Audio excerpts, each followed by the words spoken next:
Praise the lord. మనం పరిశుద్ధ గ్రంథాలు తిప్పుదామండి. నిర్గమాకాండము 2వ అధ్యాయము 1-2 వచనాలు మనం చదువుకుందాం. లేవి వంశస్థుడొకడు వెళ్ళి లేవి కుమార్తెను వివాహము చేసుకొనెను. ఆ స్త్రీ గర్భవతి అయి కుమారుని కని వాడు సుందరుడై ఉండుట చూచి 3 నెలలు వానిని దాచెను.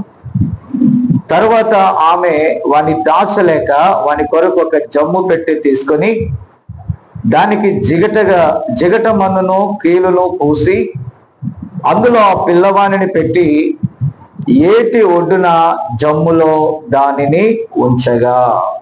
అలాగే ఏప్రిల్కి రాసిన పత్రిక 11వ అధ్యాయము 1వ వచనాన్ని చూద్దాం. ఏప్రిల్ 11.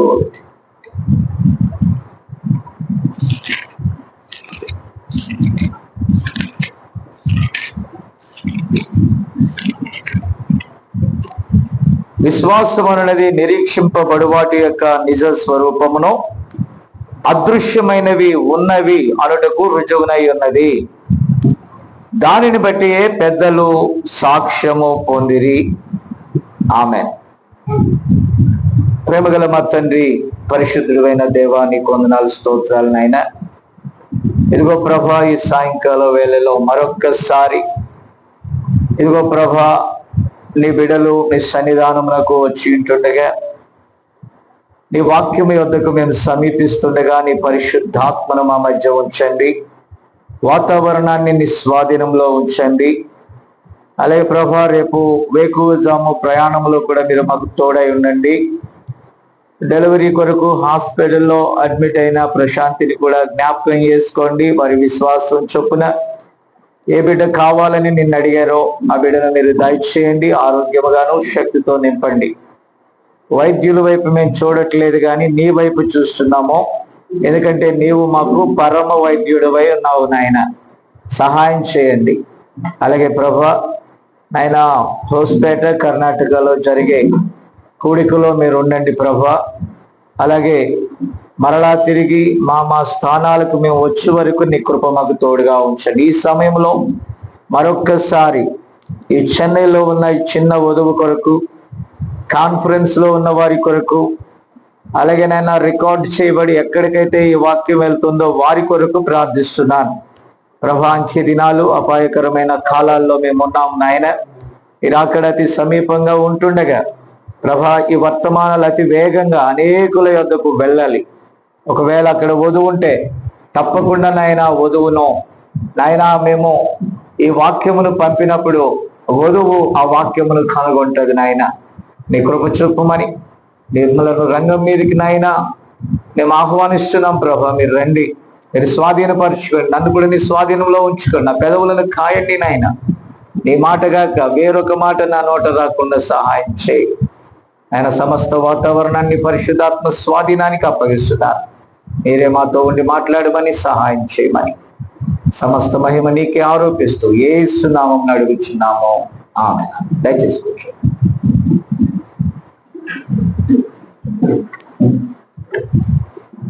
దేవునికి స్తోత్రం కలుగును గాక. నేను త్వరగా ముగించడానికే ప్రయత్నం చేస్తున్నాను. ఎందుకంటే మళ్ళా ఉదయాన్నే లేచి 4:30 కల్లా ట్రైన్ అందుకోవాలి. ఆవడిలో లోకల్ ట్రైన్ అందుకోవాలి.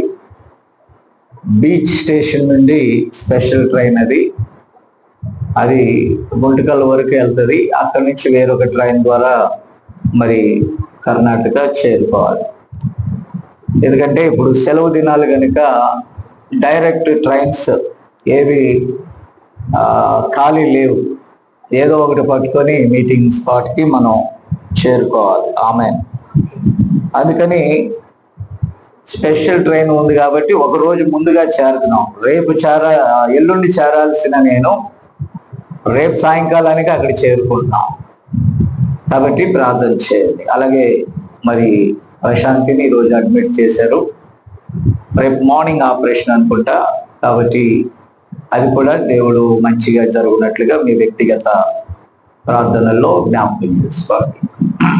ఆమె ప్రియరు, ఈ రాత్రి మరొక అంశాన్ని నేను చెప్పాలనుకున్నాను. ఎందుకంటే ఆ గురుతు అనే అంశాన్ని మొన్న మనం కూడినట్లయితే, అంటే బుధవారం కనుక ప్రేయర్ జరిగితే ఆ రోజు నేను 2వ తారీఖున ఆ రోజు ఖచ్చితంగా దాని గురించి మాట్లాడేవాడిని. కానీ మన వాళ్ళందరూ మరి యూత్ మీటింగ్ కోసం వెళ్ళటం ద్వారా కుదరలేదు.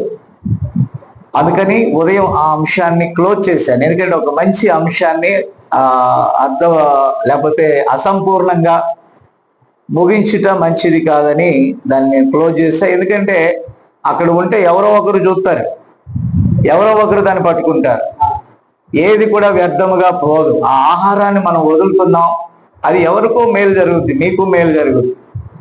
కాబట్టి అందుచేత దాన్ని సంపూర్ణం చేయటానికి ప్రయత్నం చేశాను. ఒకప్పుడు ప్రవక్త ద్వారా బోధించబడిందే, కానీ ఈ కాలమును బట్టి మనం చూస్తే అది ఈ కాలంలో మనకి ఎంతో సహాయకారిగా ఉంటుంది. ఆమె ఈ రాత్రి అంశం ఏంటంటే the power of the devil, అనగా దెయ్యము యొక్క శక్తి. మనం చదువుకున్న నిర్గమకాండము మొత్తం 5 కాండములు ఉన్నాయి. ఈ 5 కాండములను ఇశ్రాయేలీలు తోరా అని పిలుస్తారు. కాబట్టి పిల్లరా, అయితే ఈ నిర్గమకాండము అనేది వారి యొక్క నిర్గమమును మనకు చూపిస్తా ఉంది. ఆమేన్. కాబట్టి ఉదయం కొన్ని విషయాలు నేను చెప్పాను. అబ్రహాముతో దేవుడు మాట్లాడినప్పుడు అబ్రహాము దేవుని నమ్మెను, అది అతనికి నీతిగా ఎంచబడెను. అయితే పిల్లరా, అబ్రహాముతో దేవుడు మాట్లాడినప్పుడు నీ జనులు లేకపోతే నీ పిల్లలు 440 సంవత్సరాలు ఐగుప్తులో ఉంటారు, బానిసలుగా ఉంటారు. అక్కడ నుండి నేను వారిని బయటికి రప్పిస్తాను, ఒక ప్రవక్తను పంపుతాను, బయటికి రప్పిస్తానని దేవుడు వాగ్దానం చేశాడు. హల్లెలూయా. కాబట్టి ఆ సమయం ఆసన్నమైనప్పుడు ఎప్పుడు కూడా దేవుడు మనలాగా తొందరపడాడండి. మనకి ఆ అనారోగ్యం వచ్చిందనుకో, ప్రార్థన చేసి దైవజనుడు చేయి తీయగానే ఏమైపోవాలా? తగ్గిపోవాలా, అంతేనా? ప్రార్థన చేసి ఆమేన్ అనగానే ఏమైపోవాలి? మరి అంత విశ్వాసం నీకుందా అంటే లేదు. విశ్వాసం ఉంచను కానీ తగ్గిపోవాలి, అది సాధ్యం కాదు. నా మాట అర్థమవుతుందా? కాబట్టి మన వాళ్ళు అదే అంటారు. ఏమంటారంటే, అయ్యారు త్వరగా తగ్గిపోవాలండి. నువ్వు త్వరగా అంటే కాదు, ఆయనకు ఒక సమయం ఉంది, ఆయన నిన్ను దర్శించే సమయం ఉంది. నువ్వు నమ్మకం కలిగి ఓపికతో ఉండు, వెయిట్ అండ్ సీ. నువ్వు వేచి చూడు. Praise the Lord. నువ్వు వేచి చూడు, నువ్వు వేచి చూసినప్పుడు దాన్ని పొందుకుంటావు. కాబట్టి అనారోగ్యం అనేది కూడా ఒక శక్తి, అవిశ్వాసం అనేది ఒక శక్తి. ఇదంతా కూడా దెయ్యపు శక్తి. విశ్వాసం అంటే జీవం, ఆ జీవమును సందేహించడమే అవిశ్వాసం. అవిశ్వాసం అంటే మరణం. ఓకే, విశ్వాసం అంటే జీవం, అవిశ్వాసం అంటే మరణం. ప్రవక్త అంటాడు, పాపము అనగా అవిశ్వాసమే పాపం. ఒక జీవమును నీవు నమ్మకపోవటమే పాపం. ఆమేన్. కాబట్టి ప్రియమైన దేవుని బిడ్డలారా, దేవుడు కనుక ఒకటి చెప్పాడనుకో, అది ఖచ్చితంగా జరుగుద్ది. నువ్వు నమ్మినా జరుగుద్ది, నమ్మకపోయినా ఆయన టయానికి దానిని సంపూర్తి చేస్తాడు. ఆయన ఒక వాగ్దానం ఇచ్చాడంటే దాన్ని నెరవేర్చడానికి ఆయన సమర్థుడు. హల్లెలూయా, హల్లెలూయా. నేనంటాను, నేను ఇప్పుడు వాక్యాన్ని చెప్తున్నాను అని అంటే మీ హృదయాన్ని ఖాళీ చేసుకోవాలి. ఏం చేసుకోవాలి? మధ్యాహ్నం నిలబడటానికి కూడా చాలా ఇబ్బంది అయింది నాకు. ఎలాగంటే నిద్ర లేదు కాబట్టి చాలా వీక్గా అనిపించింది. ఆ తర్వాత కూర్చున్నా, ఈ పాదాలు కూడా తిమ్మిరైపోయాయి. నా మాట విన్నారా? కాబట్టి అయినా కూడా అది పూర్తి చేసి కొంత విశ్రాంతి తీసుకోగానే మళ్ళా సాయంకాలానికి దేవుడు సిద్ధపరిచాడు. దేవుని స్తోత్రం. కానీ మనం బలపరిచేది ఏంటో తెలుసా? వాక్యం. మళ్ళా అలా విశ్రాంతి తీసుకున్న తర్వాత నేను చెప్పాలనుకున్నది ఈరోజు చెప్పి తీరాల్సిందే. అది చెప్పి తీరాలన్న నా కోరికను దేవుడు బలపరిచాడు. దేవుని స్తోత్రం. అంటే నా పని నేను చేయట్లా. ఎవరు పని చేస్తున్నావు? ప్రభు పని మనం చేస్తాం. ఆమె చెప్తారా? ఎవరు పని చేస్తున్నాం? ఇప్పుడు ప్రభు పని మనం చేసినప్పుడు దానికి ఆయన యెహోవా ఈరేగా ఉన్నాడు. ఆయన చూసుకుంటాడు ఆ పని. దేవునికి స్తోత్రం. హల్లెలూయా. కాబట్టి పిల్లలు ఇక్కడ అంటున్నాడు, నేను ఎందుకని రాసుకున్నానంటే నోట్స్ అదంతా వివరించాలంటే మొదటి భాగం, రెండవ భాగం, మూడవ భాగం, ఇన్ని భాగాలు కష్టమైపోతాయి. మీకు బాగానే ఉంటది, కానీ ఆ యూట్యూబ్ లో చూసేవాడికి ఒక భాగం చూస్తాడు, రెండో భాగంలోకి వెళ్ళడు, వాడికి సగం జ్ఞానంతో ఆగిపోతాడు. కాబట్టి ఏదైనా సరే కంక్లూజన్ ఇచ్చేయాలి, అది అలాగే ఉండనివ్వండి. ఆమేన్. కాబట్టి దాన్ని క్లుప్తీకరించి నేను చెప్తున్నాను. మీకు తెలుసు, ఎందుకంటే అనేక మార్లు నేను చెప్తానే ఉన్నాను కాబట్టి. ఆమేన్. కరెక్ట్ గా ఇదే వాక్యాన్ని ప్రవక్త ద్వారా అక్టోబర్ 5వ తారీఖునే ఆయన అది బోధించాడు. నా మాట విన్నారా? కాబట్టి ప్రియమైన దేవుని బిడ్డలారా, నిర్గమము అనగా ఆమేన్ బయటకు పిలవబడెను. నిర్గమము అనగా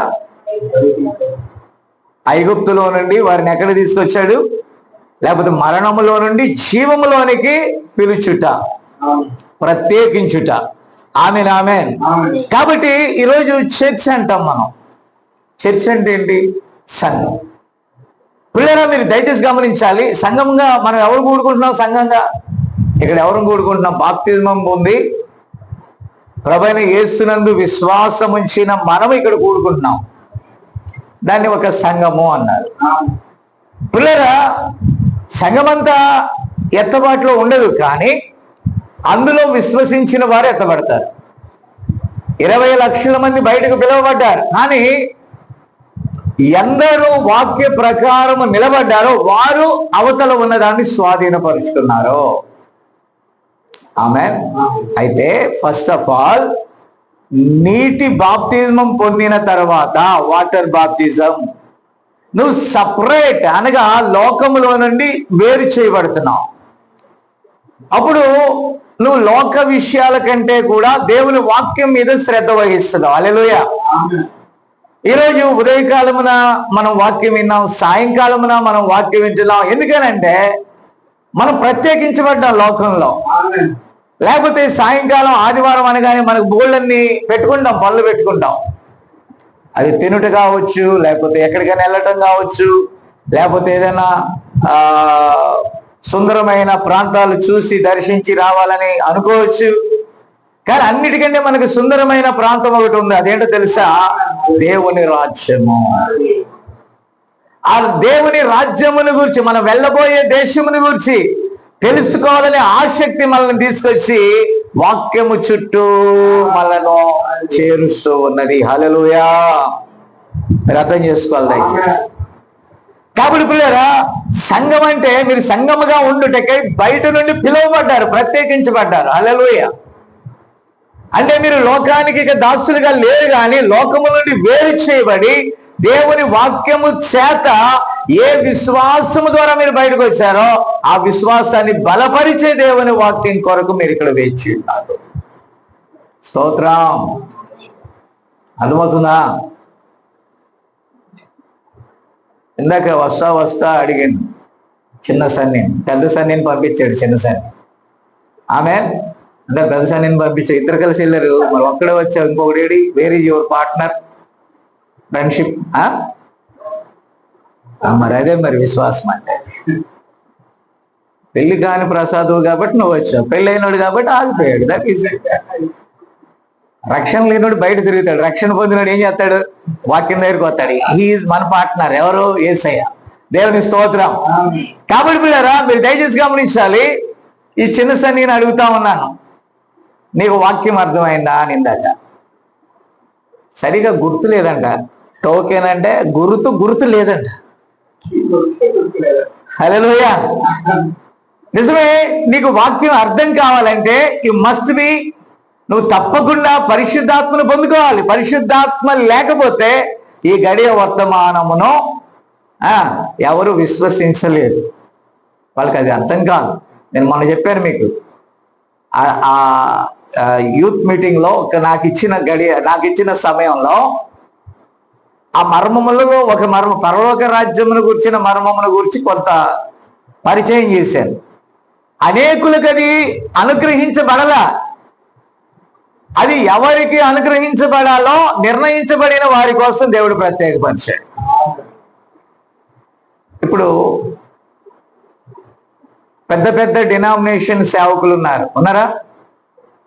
వాళ్ళు మీటింగ్ గా పెట్టరు. ఎలా పెడతారు? పెద్ద కాన్ఫరెన్స్ గా పెడతారు, పెద్ద పెద్ద స్క్రీన్స్ పెడతారు, పెద్ద పెద్ద హంగామా ఆర్భాటాలతో పెడతారు.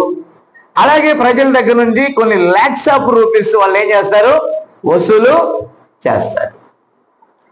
తండోపతండాలుగా ప్రజలు అక్కడికి ఎందుకు వెళ్తున్నారు? వారికి ఉన్న 5 ఇంద్రియాలని సాటిస్ఫై చేసుకోవడానికి.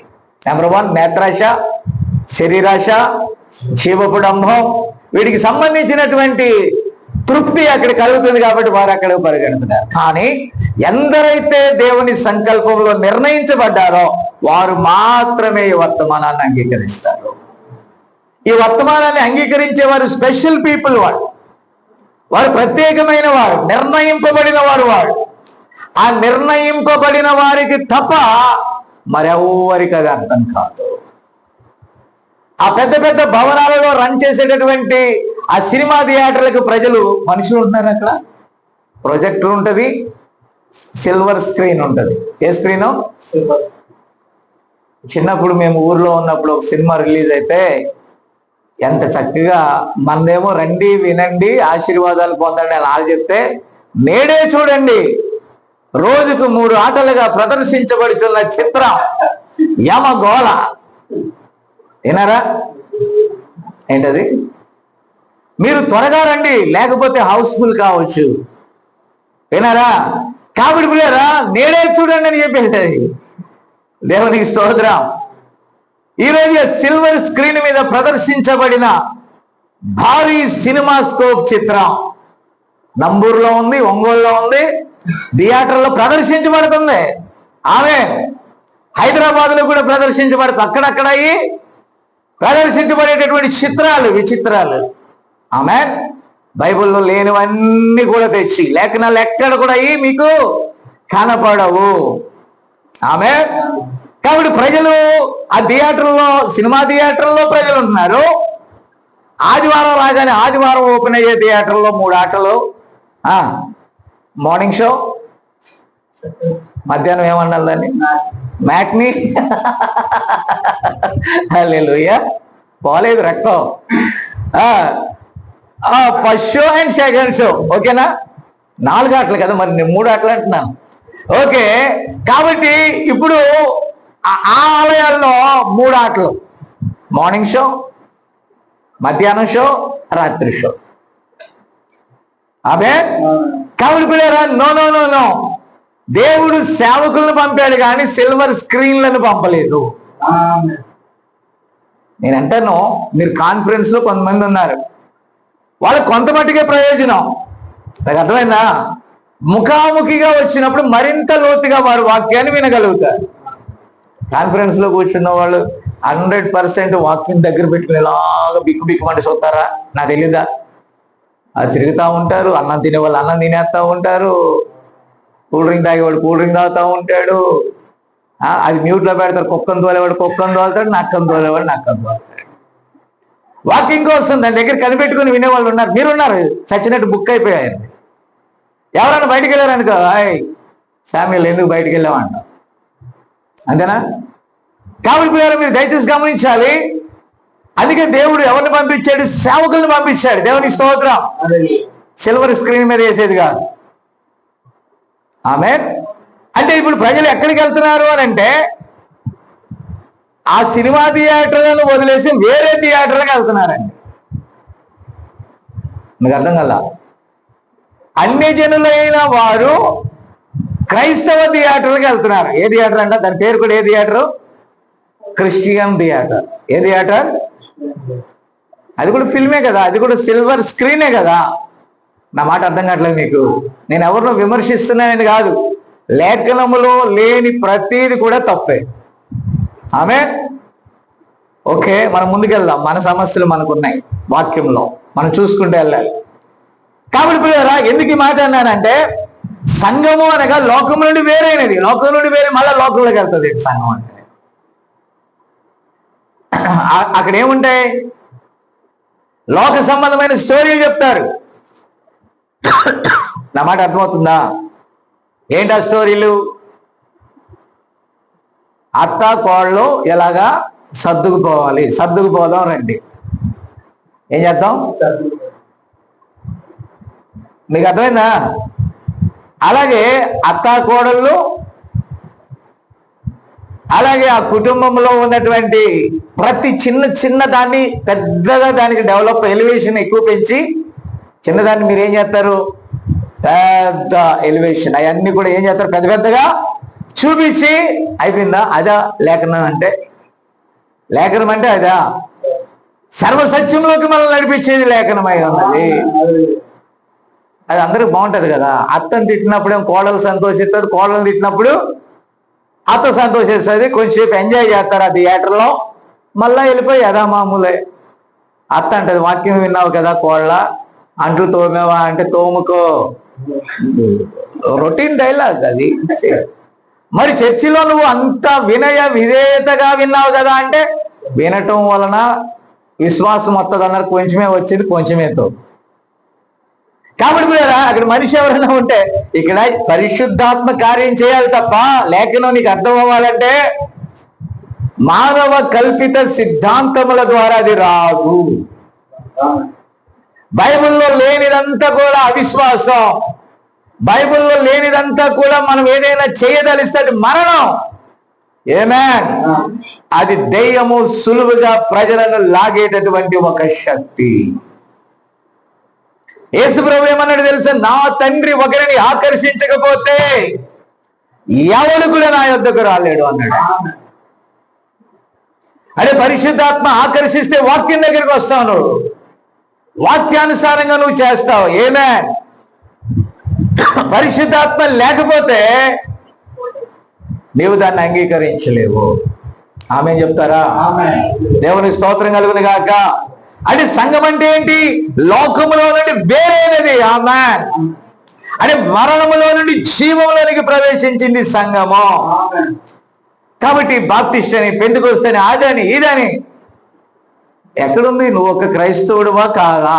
That's all.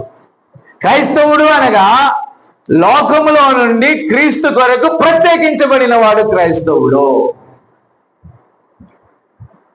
వాడు మారు మనసు పొంది తిరిగి జన్మించిన వాడు క్రైస్తవుడు. ప్రభువైన యేసుక్రీస్తు నామములో బాప్తిస్మం పొంది వాక్యముతో ఉదక స్నానం చేసి పరిశుద్ధాత్మను పొందుకొని రాకడ కొరకు ఎదురు చూసేవాడే నిజ విశ్వాసి. అది బైబిల్ రూల్. ఆమేన్. కాబట్టి ప్రియులారా, బోలని పేర్లు పెట్టచ్చు. బాప్టిస్టులు బాప్టిజం దగ్గర ఆగిపోతారు. పెంతెకొస్తు పరిశుద్ధాత్మ దగ్గర ఆగిపోతారు. ఇంకొక మెథడ్లో ఆగిపోతారు. ఆ లూథరన్ నీతీకరణలో ఆగిపోతారు. కానీ దేవుడు అంటాడు, నువ్వు సంపూర్ణుడు అయితేనే అంగీకరించబడతావు. సాతాన్ అంటది, జస్ట్ సినిమాకి వెళ్ళు, చర్చికి వెళ్ళు. ఎక్కడికి వెళ్ళాలా? కూల్ డ్రింక్ తాగు, కాఫీ తాగు. కూల్ డ్రింక్, వేడి కూల్ డ్రింక్ ఉంటుందా? కూల్ డ్రింక్ ఎలా ఉంటే తాగుతారు? కాఫీ. కానీ సాతాన్ అంటే అది కూల్ డ్రింక్ తాగు, కాఫీ తాగు, తర్వాత నీకు వాంతులే సత్తావు. సాతాన్ అంటే అది విను, ఇది విను. ఎలా? వెలుగుకి చీకటికి పొత్తు లేదు. నీతికి దుర్నీతికి ఎలాంటి కనెక్షన్ లేదు. ఆమేన్. హల్లెలూయా. ఇప్పుడు చిన్న ఎగ్జాంపుల్, ఏ బార్బర్ షాప్కి, అంటే కులాన్ని నేనే అంటలేదు, కటింగ్ చేసే షాప్కి నేను వెళ్ళినప్పుడు, సార్ రంగేసేస్తాను సార్ మీ తలకి. ఏమేస్తాడు? ఏముంది సార్, ఈరోజు నా దగ్గరికి నేను వెళ్ళే క్రిస్టియన్స్ వెళ్ళే అతను కూడా ఆకివీళ్ళని వెళ్ళేటప్పుడు ఆయన కూడా ఒక క్రైస్తవుడే ఒక చర్చికి వెళ్తాడు ఆ అబ్బాయి. నేను బోల్డంత మంది సీనియర్ పాస్టర్స్ వేసాను సార్ రంగు, మీకే వేయలేకపోతున్నాను. ఏం చేయలేకపోతున్నాడంట? నా దగ్గరకు వచ్చి ప్రతి సీనియర్ సేవకుడు రంగు వేసుకున్నవాడే, మీకు వేయలేకపోతున్నాను. అప్పుడు వాళ్ళు వాక్యాన్ని విన్నారో లేదా నాకేం తెలుసు, నేను వాక్యాన్ని విన్నాను, అది తప్పు అనుకున్నాను, నేను వేసుకోకూడదా సార్? ఎవరికి ఇష్టం ఆడిది. నేనేం చెప్పలేను, వేసుకోవచ్చా వేసుకోకూడదా అని నేను చెప్పను, కానీ బైబిల్ చెప్పింది నేను చేస్తున్నాను అన్నాను నేను. అయితే వేసుకోకూడదేమో లేదు సార్, మీకు అర్థమైందా? కాబట్టి దేవుడు ఏది ఇచ్చాడు అలాగే ఉండు. వై? ఇప్పుడు కలర్ వేసుకోవడం వల్ల ఏంటి లాభం?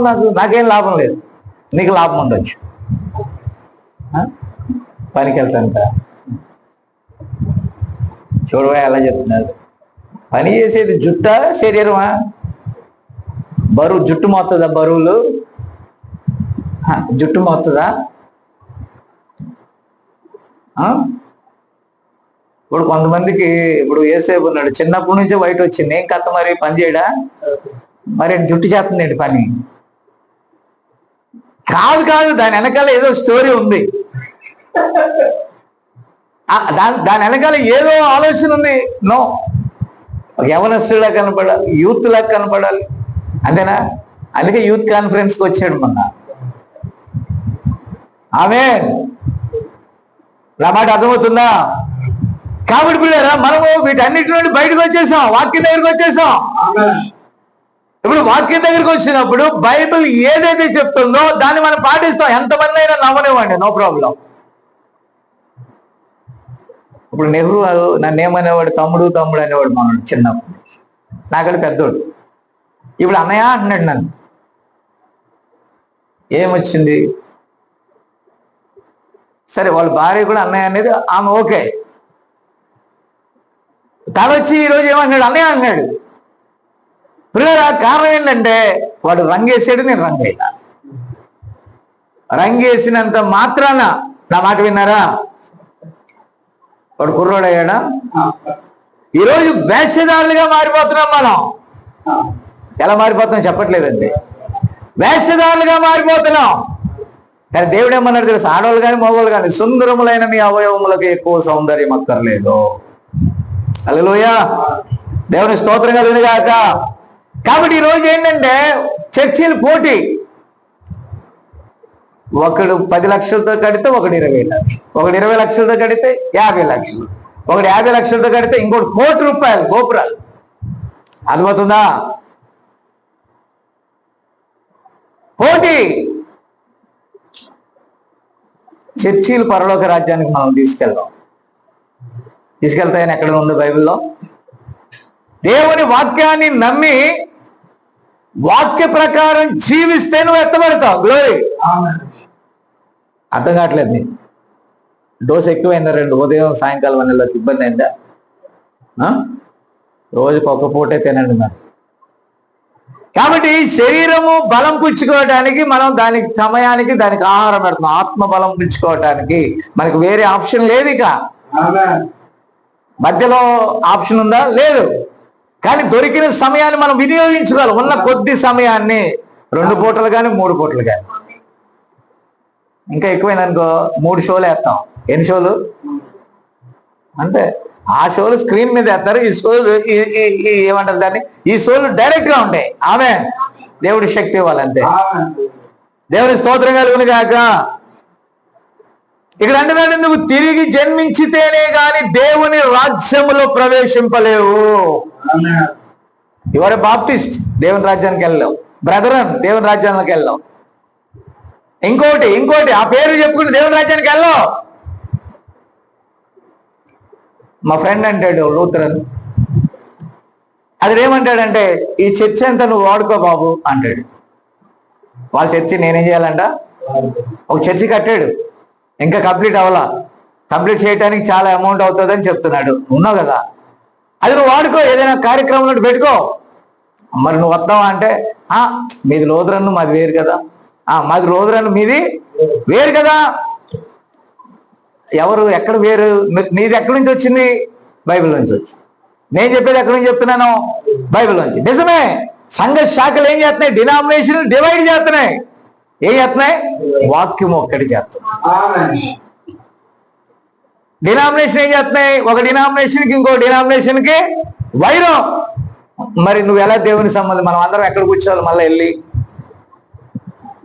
వాళ్ళు పరలోకం గురించి చెప్తున్నారు, మనము పరలోకం గురించి చెప్తున్నాం.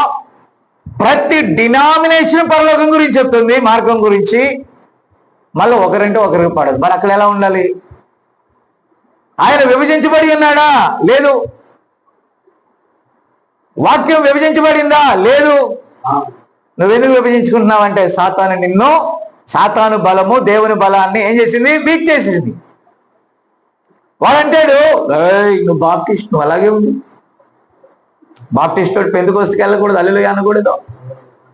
పెంతెకోస్తుడు బాప్టిస్ట్కి వెళ్ళకూడదు, బాప్టిస్టోడు లోదరానికి వెళ్ళకూడదు, లోదరాని వాళ్ళు ఆర్సీఎంకి వెళ్ళకూడదు, ఇంకొకటి ఇంకో దానికి వెళ్ళకూడదు. ఓహో, బైబిల్ విభజించబడలా. మానవ జ్ఞానము దేవుని వాక్యములోకి వచ్చాక ఏం చేస్తుందండి? మనుషుల్ని హద్దులు గీసి ఏం చేస్తుంది? విభజిస్తుంది. ఏసేపు మీ ఇంటికి వచ్చినప్పుడు అంతకుముందు వందనాలయ్యా అనేవాళ్ళు కూడా నన్ను చూసి తల తిప్పుకొని వెళ్ళిపోతున్నారు. ఏది వేరు చేసింది? వాక్యం వేరు చేసింది. ఏది వేరు చేసింది? నేను అందరినీ పలకరిస్తానని ఎవ్రీ డినామినేషన్ సేవకుడిని కూడా ప్రైజ్ లార్డ్ అంటే ప్రైజ్ లార్డ్ అంటాను, గాడ్ బ్లెస్ యూ అంటే గాడ్ బ్లెస్ యూ అంటాను, వందనాలయ్యా అంటే వందనాలు అంటాను. నా మాట అర్థమవుతుందా మీకు? నేను ఎన్నడూ కూడా తప్పించుకొని తిరగను, కానీ వారిలో ఏదో ఒక నియమం, ఏదో ఒక సిద్ధాంతం వారిని తప్పించుకొని తిరిగేటట్టుగా చేస్తుంది. హల్లెలూయా. ఇప్పుడు నేను అన్నాను కదా, ఈ బిషప్లు, డీడీలు, బీడీలు మా ఫ్రెండ్స్ ఉన్నారు. ఏదైనా ఒక స్పెషల్గా ప్రేయర్ ఏదైనా కావాల్సి వస్తే తప్పకుండా ఆ మెసేజ్ పెడతారు. వాళ్ళ సేవకులు, వాళ్ళ బృందాలన్నీ రాకముందు నీవు ముందొచ్చి ప్రార్థన చేసి వెళ్ళు అంటారు. నేను అడుగుతాను, నేను ఎందుకు ముందొచ్చి ప్రార్థన చేయాలి? నేను ఒకటే అంటాను, మీ ప్రార్థన సెట్ కాదా అంటే, వాళ్ళందరూ ఏదో డబ్బుల కోసం వచ్చిన వాళ్ళే. వాళ్ళందరూ దేనికోసం వచ్చిన వాళ్ళు తెలుసండి. వాళ్ళకి తెలియదని మీరు అనుకుంటున్నారా? ఏది ఒరిజినల్ నోటో ఏది డూప్లికేట్ నోటో వీళ్ళకి తెలుసు. అందుకే నువ్వు ప్రార్థన చేయి. ఆ దైవ సేవకులు భార్య వాళ్ళు కూడా అంటా ఉంటారు, ప్రార్థన చేయండి అన్నయ్య, మీరు చేయండి. వీళ్ళందరూ శాలరీడ్, అంటే శాలరీకి పని చేసేవాళ్ళు. వాళ్ళు ఇంకా చర్చిలో కొట్టుకుంటారండి. ఏం చేస్తారు? శాలరీ రూపాయి తక్కువైతే ఏం చేస్తారండి? సంఘ పెద్దలు ఏం చేస్తారు? ఆ చర్చెస్లో సంఘ పెద్దలు ఏం చేస్తారు? మాట్లాడట్లా, తనుకొని చేస్తారు, పోలీస్ స్టేషన్కి వెళ్తారు. ఎక్కడికి వెళ్తారు అంటే దేవుడు వాళ్ళకి న్యాయకర్త కాడనమాట. దేవుడు వారికి న్యాయం తీర్చడనమాట. అంటే దేవుడిని ప్రార్థన చేసినా కూడా వాళ్ళకి ఏం జరగదు, న్యాయం జరగదు. కాబట్టి వాళ్ళు ఎక్కడికి వెళ్తారు? ఒకడు నన్ను అడిగాడు, అన్నదమ్ములు తగువాడుకొని, అన్నా ఉన్నావు కదా మన లింగోట్లో, మా తమ్ముడి మీద కేసు పెట్టినా వద్దా అన్నాడు. మళ్ళీ అక్కడి నుంచి వాళ్ళ భార్యను వాళ్ళ మేనళ్ళు వెళ్ళిపోయారు. చిన్న మేనళ్ళని తీసుకుని వెళ్ళిపోయింది వాళ్ళ భార్య. ఎక్కడుందో తెలుసా? కనిగిరి పోలీస్ స్టేషన్ లో ఉంది. వింటాడు, ఇది వింటే విన్నాయి, దేవుని స్తోత్రం. నాకేం పోయిందండి, నేను ఉన్నది ఉన్నట్టుగా మాట్లాడి తీరాలి. నా మాట విన్నారా? మహా అంటే పంపితే ఒక 500 1000 రూపాయలు కానుక, పోనే దేవుడు ఇంకొకటి కానుక ఇస్తాడు. కానీ ఉన్నది ఉన్నట్టుగా చెప్పకపోతే నరకానికి పోతాడు. ఏమైంది ప్రతాప్జీ?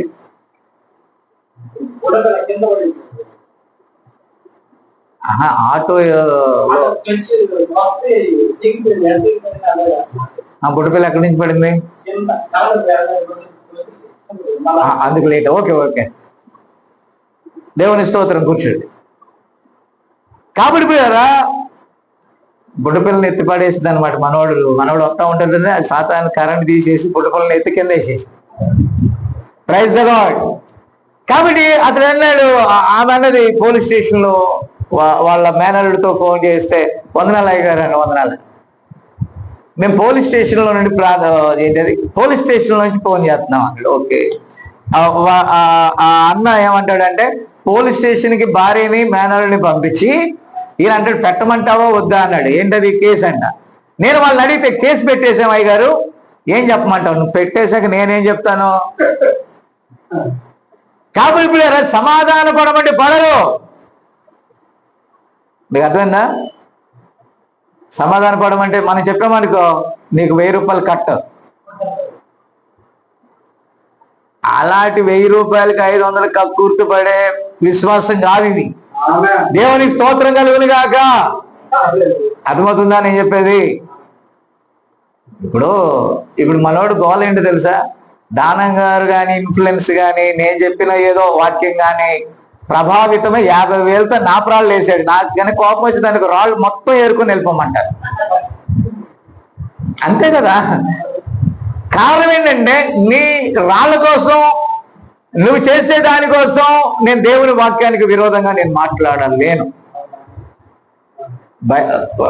పాలంటే పాలే, నీళ్ళంటే బైబిల్ ఏది చెప్పిందో దాని మీద నిలబడాలా. ఇంకా అతుకులు బతుకులు లేవు దానికి. Direct forward. డైరెక్ట్ అయినా ఇండైరెక్ట్ గా చెప్పాలంట. Direct forward. రంగు అంటే రంగే, రంగు పడిపోద్ది అంతే. దేవుడు వాక్యం ఏది చెప్పాడో that's all. That is the absolute. దానికి ఒకటి కలపకూడదు, దానికి ఒకటి తీసివేయకూడదు. మీ వాడు అన్నట్టు పొద్దుస్తమానం నీ టోకెన్ అంటే అర్థం కాలేదు అన్నాడు. మనోడు టోకెన్ అంటే ఏమనుకున్నాడు? హోటల్లో ఎత్తారు కదా 100 రూపాయలు కడితే టోకెన్. ఆ టోకెన్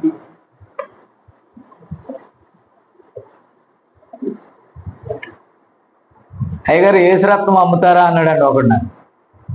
ఏంటది? ఏసు రక్తం. ఓకే బాబు, అమ్మటం ఏంటి అన్నా. అది అన్నాడు నూనెకాయ అన్నాడు. ఏ కాయ? నేను టెంకాయలు ఆ కాయలు ఈ కాయలు తిరిగి నూనెకాయ ఏంట్రా బాబు? మా దగ్గర ఏసు రక్తం ఉంది, అది చిక్కబడింది అన్న. ఎలా అయింది? ఏసు రక్తం ఎలా చిక్కబడింది? వాక్యంగా మారింది అన్నాను నేను. వాక్యమే రక్తం. ఆది యందు వాక్యముండి వాక్యము దేవుని యొద్ద వాక్యమే. సరే నువ్వు నూనె తెచ్చుకో, ప్రార్థన చేస్తాను, కానీ ఏసు రక్తం అమ్ముతారా? అది అమ్మేది కాదు, కొనేది కాదు. నువ్వు విశ్వాసం ఉంచితే చాలంతే. అంటే అర్థమేంటి? పాపం వాళ్ళు తప్పు అని కాదు నేను అనేది. ఎవరు తప్పు? వాళ్ళకి చెప్పే కాపర్లు తప్పు. ఇప్పుడు నేను ఫీల్ అవుతున్నాను. ఎందుకంటే వాడికి టోకెన్ అంటే అర్థం కాలేదు కాబట్టి నేను ఫీల్ అవుతున్నాను. నా దగ్గర ఆ పుస్తకం ఎత్తాను 7 సార్లు చదివి మళ్ళీ అర్థం కాకపోతే మళ్ళీ నాకు చెప్పు. That is punishment. ఇంకేం చెప్తాం? అర్థమైందా? ఇప్పుడు చెప్పు. అర్థం చేసుకోవాలి, ట్రై చేస్తున్నావా? ఆమె మీకు అర్థమైంది? ఇంతకీ మర్చిపోయాను. అర్థమైందా? Nani question and answers exam పెట్టాడండి. ఎగ్జామ్ పెట్టి చాలా మంది నాకు ఇచ్చిన కంప్లైంట్ ఏంటంటే తప్పుడు ఆన్సర్లు ఇచ్చాడండి దాంట్లో. అంటే ఈయనకి అర్థం కాలేదా బైబిల్? నా మాట అర్థమవుతుందా? కోల డేవిడ్ అంటాడు నాకు మంచి మార్కులు వచ్చాయి కానీ ఆన్సర్లే తప్పంట. అసలు ఆన్సరే తప్పంట. ఇది ఎక్కడ కోలరా నాయన? వాళ్ళ కొడుక్కి డేవిడ్ లీక్ చేసి చెప్తున్నాడు. చెప్పేలోకి వాళ్ళ కొడుక్కే తక్కువ మార్కులు వచ్చినాయి. కారణం ఏంటి? చివరికి దిద్దేది ఎవరంటే నానియే. కాబట్టి నాని తప్పు చేస్తే ఎక్కువ మార్కులు ఎవరు వేయాలి చెప్పు? అది ఎగ్జామ్లో కుదురుద్ది కానీ వాక్యంలో కుదరదు. ఆమె వాక్యమునకు వాక్యమే జవాబు. నీ స్వంత వ్యాఖ్యానాలు సెట్ కావు. ఇదేదైనా కలిపేది కాదు, తీసివేసేది కాదు. వర్డ్ అంటే word, that is pure word. That's all. Hallelujah. కుదురు అరుణ్ మాస్టర్ గారిని అడుగుతా ఉన్నాను నేను. ఏమన్నానంటే నాకు గోకో రంగు వేయటం ఎందుకు, ఇన్ఫెక్షన్ రావటం ఎందుకు, మళ్ళీ గోకోవటం ఎందుకు? అంతే. పాపం అంట గోకే కొద్ది సమ్మగా ఉంటుందంట. మళ్ళీ ఏమన్నా అంటున్నాడు, రంగు లేకపోతే పనికి రాను. మరి ఆ మనిషి పనికి వస్తున్నాడా? ఏది మానే, నువ్వు కూడా ఉద్యోగం మానే. హల్లెలూయా. దేవుని స్తోత్రం. సరే చూడండి, వాక్యానికి ఒకటి కలపకూడదు, వాక్యంలో నుండి ఒకటి తీసివేయకూడదు. మీకు అనుకూలంగా, నాకు అనుకూలంగా, పక్కనోడికి అనుకూలంగా, వాడికి అనుకూలంగా, ఎవడికి ఇష్టం వచ్చినట్టుగా వాడు రాసుకునేది కాదు బైబిల్. కాబట్టి అరుణ్ మాస్టర్ గారిని అడిగాను, ఏమడిగాను తెలుసా? తమిళ్ మీరు నాకు నేర్పుతారా అని. షూర్ అని. ఎందుకంటే నాకు కాంక్ష, I want to Tamil Bible కావాలంటే I will give you free అన్నాడు. నేర్చుకున్నా నేర్చుకోకపోయినా ఆ బైబిల్ అక్కడ పెట్టుకుంటే ఎప్పుడుకో అప్పుడు వస్తుందని అదొక నమ్మకం. ఇంకా ఎవరో మనకి ట్రాన్స్లేట్ చేయడానికి ఇంకొకరు అక్కర్లా. ఆమె పుట్టుకతోనే మనం తెలుగు వాళ్ళమా ఏంటి? మన అమ్మ తెలుగు నేర్పింది కాబట్టి తెలుగు నేర్చుకున్నాం. నేను తమిళనాడులో పుట్టాను అనుకో, ఏం నేర్చుకుంటాను? కేరళలో పుడితే కేరళ కాదు, మలయాళం. కేరళ కాదు. హల్లెలూయా. ఆంధ్రాలో తెలుగైనప్పుడు కేరళలో కేరళలాగా అవుద్ది. Okay okay good. కాబట్టి ప్రియారా, చైనా దేశంలో పుట్టాననుకో, చైనా అవుతుంది, దాని చైనీస్ లాంగ్వేజ్ అవుతుంది. ఓకేనా? ఓకే. జర్మనీలో పుట్టాననుకో, జర్మన్ లాంగ్వేజ్ అవుతుంది. అంటే నేను ఎక్కడ పుట్టానో అదే నేర్చుకుంటాను. ఇప్పుడు వాక్యంలో పుట్టాను అనుకోండి, వాక్య సంబంధులుగా. సో ప్రియులారా, మొదటి జన్మలో నీవు పాపిగానే పుట్టావు. అందరు ఇక భేదమేమి, ప్రతివాడు పాపం వల్లే పుట్టాడు. కాబట్టి ఎవరికి దాసుడు? సాతానుకు దాసుడు. పాపం వల్ల వచ్చే జీతం ఏంటి? మరణమునకు కర్త ఎవడు? కాబట్టి నువ్వు సాతానుకు దాసుడు అయిపోయావు. ఏమే? పుట్టిన ప్రతి వాడు కూడా పాపే, అవునా? ఓకే. కానీ వాక్యము నీ దగ్గరికి వచ్చినప్పుడు నువ్వు వాక్యాన్ని పట్టుకొని ఆ మొదటి జన్మ ద్వారా వచ్చిన జన్మ స్వభావాన్ని చంపేసుకొని రెండవ జన్మలో నువ్వు వాక్య స్వభావాన్ని ధరించుకుంటావు. ఏ స్వభావాన్ని? ఈ మధ్య వాక్యం నిలబోతున్నారు తెలుసా? ఒక బటర్ఫ్లైని తీసుకొచ్చి, ఆర్టిఫిషియల్ బటర్ఫ్లైని తీసుకొచ్చి పక్కన ఒక గొంగళ పురుగుని పెట్టి, వీళ్ళు మారలా, వీళ్ళు గొంగళ పురుగులే, వీళ్ళు గొంగళ పురుగు ఇదేని ఎక్స్ప్లెయిన్ చేస్తున్నాయి. బటర్ఫ్లై ఇలా ఎగురుద్ది, గొంగళ పురుగు అలా పాకుద్ది అని. కోసి గొంగళ పురుగా, నువ్వు అయి కాదు చెప్పాల్సింది. పరిశుద్ధాత్మ ద్వారా వచ్చే రెక్కలు వేరు, నువ్వు చెప్పే రెక్కలు వేరు. ఇలా పాకుద్దంట గొంగళ పురుగు, అది అలా ఎగురుతుందంట. అది హనీ తింటదంట, ఇది మనీ తింటదంట. ఈ గొంగళ పురుగు ఆ గొంగళ పురుగుల గురించి చెప్తుంది. ముందు వీళ్ళు మారరు, వీళ్ళ వాక్యం అర్థం కాదు. హల్లెలూయా. కాబట్టి రెండవ జన్మ అంటే వాక్యం వలన పుట్టడం అంటే నమ్మటం. నువ్వు నమ్ముట ద్వారా నువ్వు నూతన సృష్టిగా మార్చబడుతున్నావు. ఎలాగా? నూతన సృష్టిగా నువ్వు మార్చబడుతున్నావు. ఎప్పుడైతే వాక్యములను నువ్వు అంగీకరించి నీ పాపములు నీకు కనిపించినప్పుడు ఒప్పుకుంటావో నువ్వు లోకం నుండి వేరైపోతావు. ఎప్పుడైతే వాక్యానుసారంగా జీవించడానికి నువ్వు ఒప్పుకోలు చేసి ప్రభువైన యేసుక్రీస్తు నామములో బాప్తిస్మం పొంది దేవుని వాక్యము చేత శుద్ధీకరించబడి పరిశుద్ధాత్మ చేత ముద్రించబడినప్పుడు నువ్వు సపరేట్ అయిపోయావు. ఏమయ్యావు? లోకానికి, లోకం నుండి సపరేట్ అయిన నువ్వు లోకంలో ఎదగకూడదు, ఇంకా వాక్యంలో ఎదగా. లోకాహారం తిన్నప్పుడు లోక సంబంధమైన శరీరం ఎదుగుతుంది. ఆత్మీయ ఆహారం తిన్నప్పుడు ఆత్మ సంబంధమైన పురుషుడు అభివృద్ధి చెందుతాడు. అసలు వీళ్ళిద్దరికి అసలు పడదండి. శరీరానికి ఆత్మకి అసలు పడదు. శరీరం ఏం చేస్తుంది? శరీర విషయాల మీద మనసు పెట్టుకో. వర్షం వస్తుందో, వంగడొస్తుందో, తుఫాన్ వస్తుందో, కరెంటు పోతుందో, క్లచ్ వైర్ తెగిపోద్దో, టైర్ పంచర్ అవుతుందో, ఇంజిన్ డ్యామేజ్ అవుతుందో, ఇదంతా చెప్పేది ఎవరు? దేవుడా? శరీరం. ఎవరు చెప్తారు? కాబట్టి మీరు దయచేసి గమనిస్తే, నీవు వాక్యము వచ్చినప్పుడు అవిశ్వాసిగా ఉండలేవు. వాక్యములకు విరోధముగా ఏది చెప్పినా నువ్వు నమ్మవు. నా మాట విన్నారా?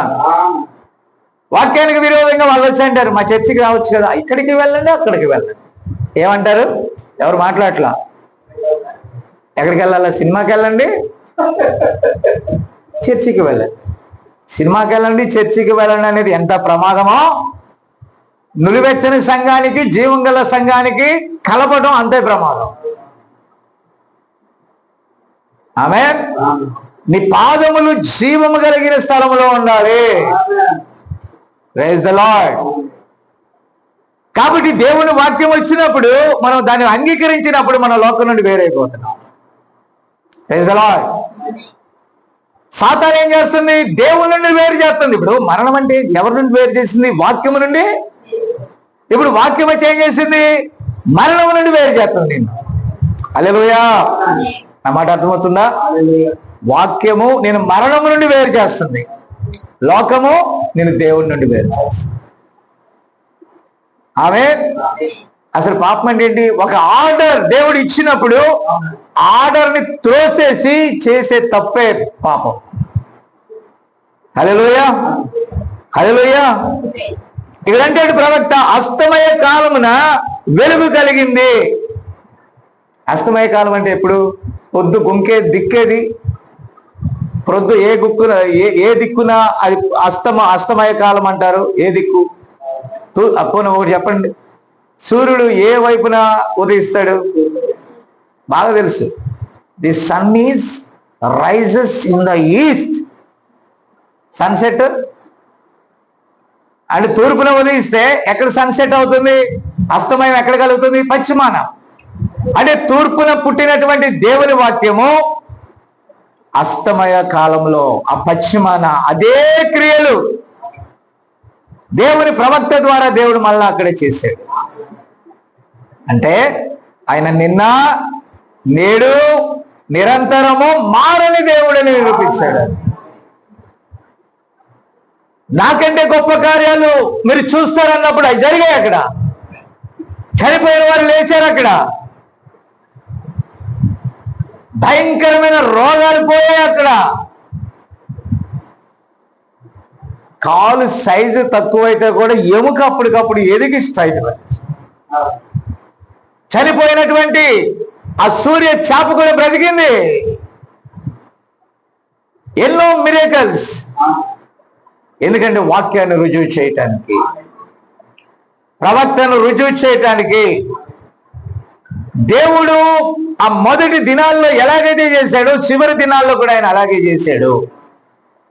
ఎందుకంటే ఆ చివరిలో ఉన్నటువంటి ఆ కొద్దిపాటి వెలుగులో దేవుడు ఆ వాక్యాన్ని బయలుపరిచాడు. దేవుని స్తోత్రం కలుగును గాక.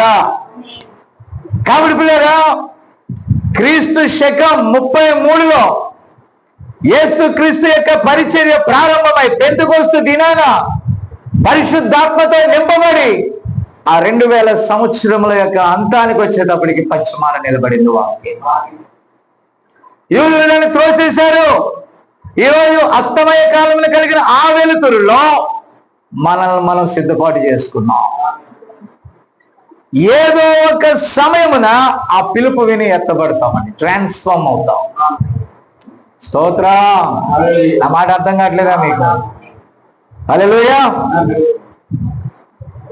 పిల్లరా, మీరు దయచేసి గమనించాలి. ఇది 1955లో బోధించాడు. అదే క్రియలు ఆ 55లో జరుగుతున్నాయి. First pull, second pull, third pull. ఈ మళ్ళీ దాంట్లోకి వెళ్తే మళ్ళీ బయటికి రాలేము. ఆమేన్. మీకు తెలుసు కాబట్టి దాటి ఉంటే వెళ్ళిపోతున్నాను, ఎందుకంటే ముగించాలి కనుక. నిర్గమకాండము అనగా విమోచన పుస్తకము. విమోచించబడిన వాక్యం వచ్చినప్పుడు విమోచించబడిన ప్రజలను వారి స్వాస్థ్యము యొద్దకు నడిపించుట, దాస్యత్వము నుండి విడిపించి స్వతంత్ర దేశానికి పంపించుట. Praise the lord.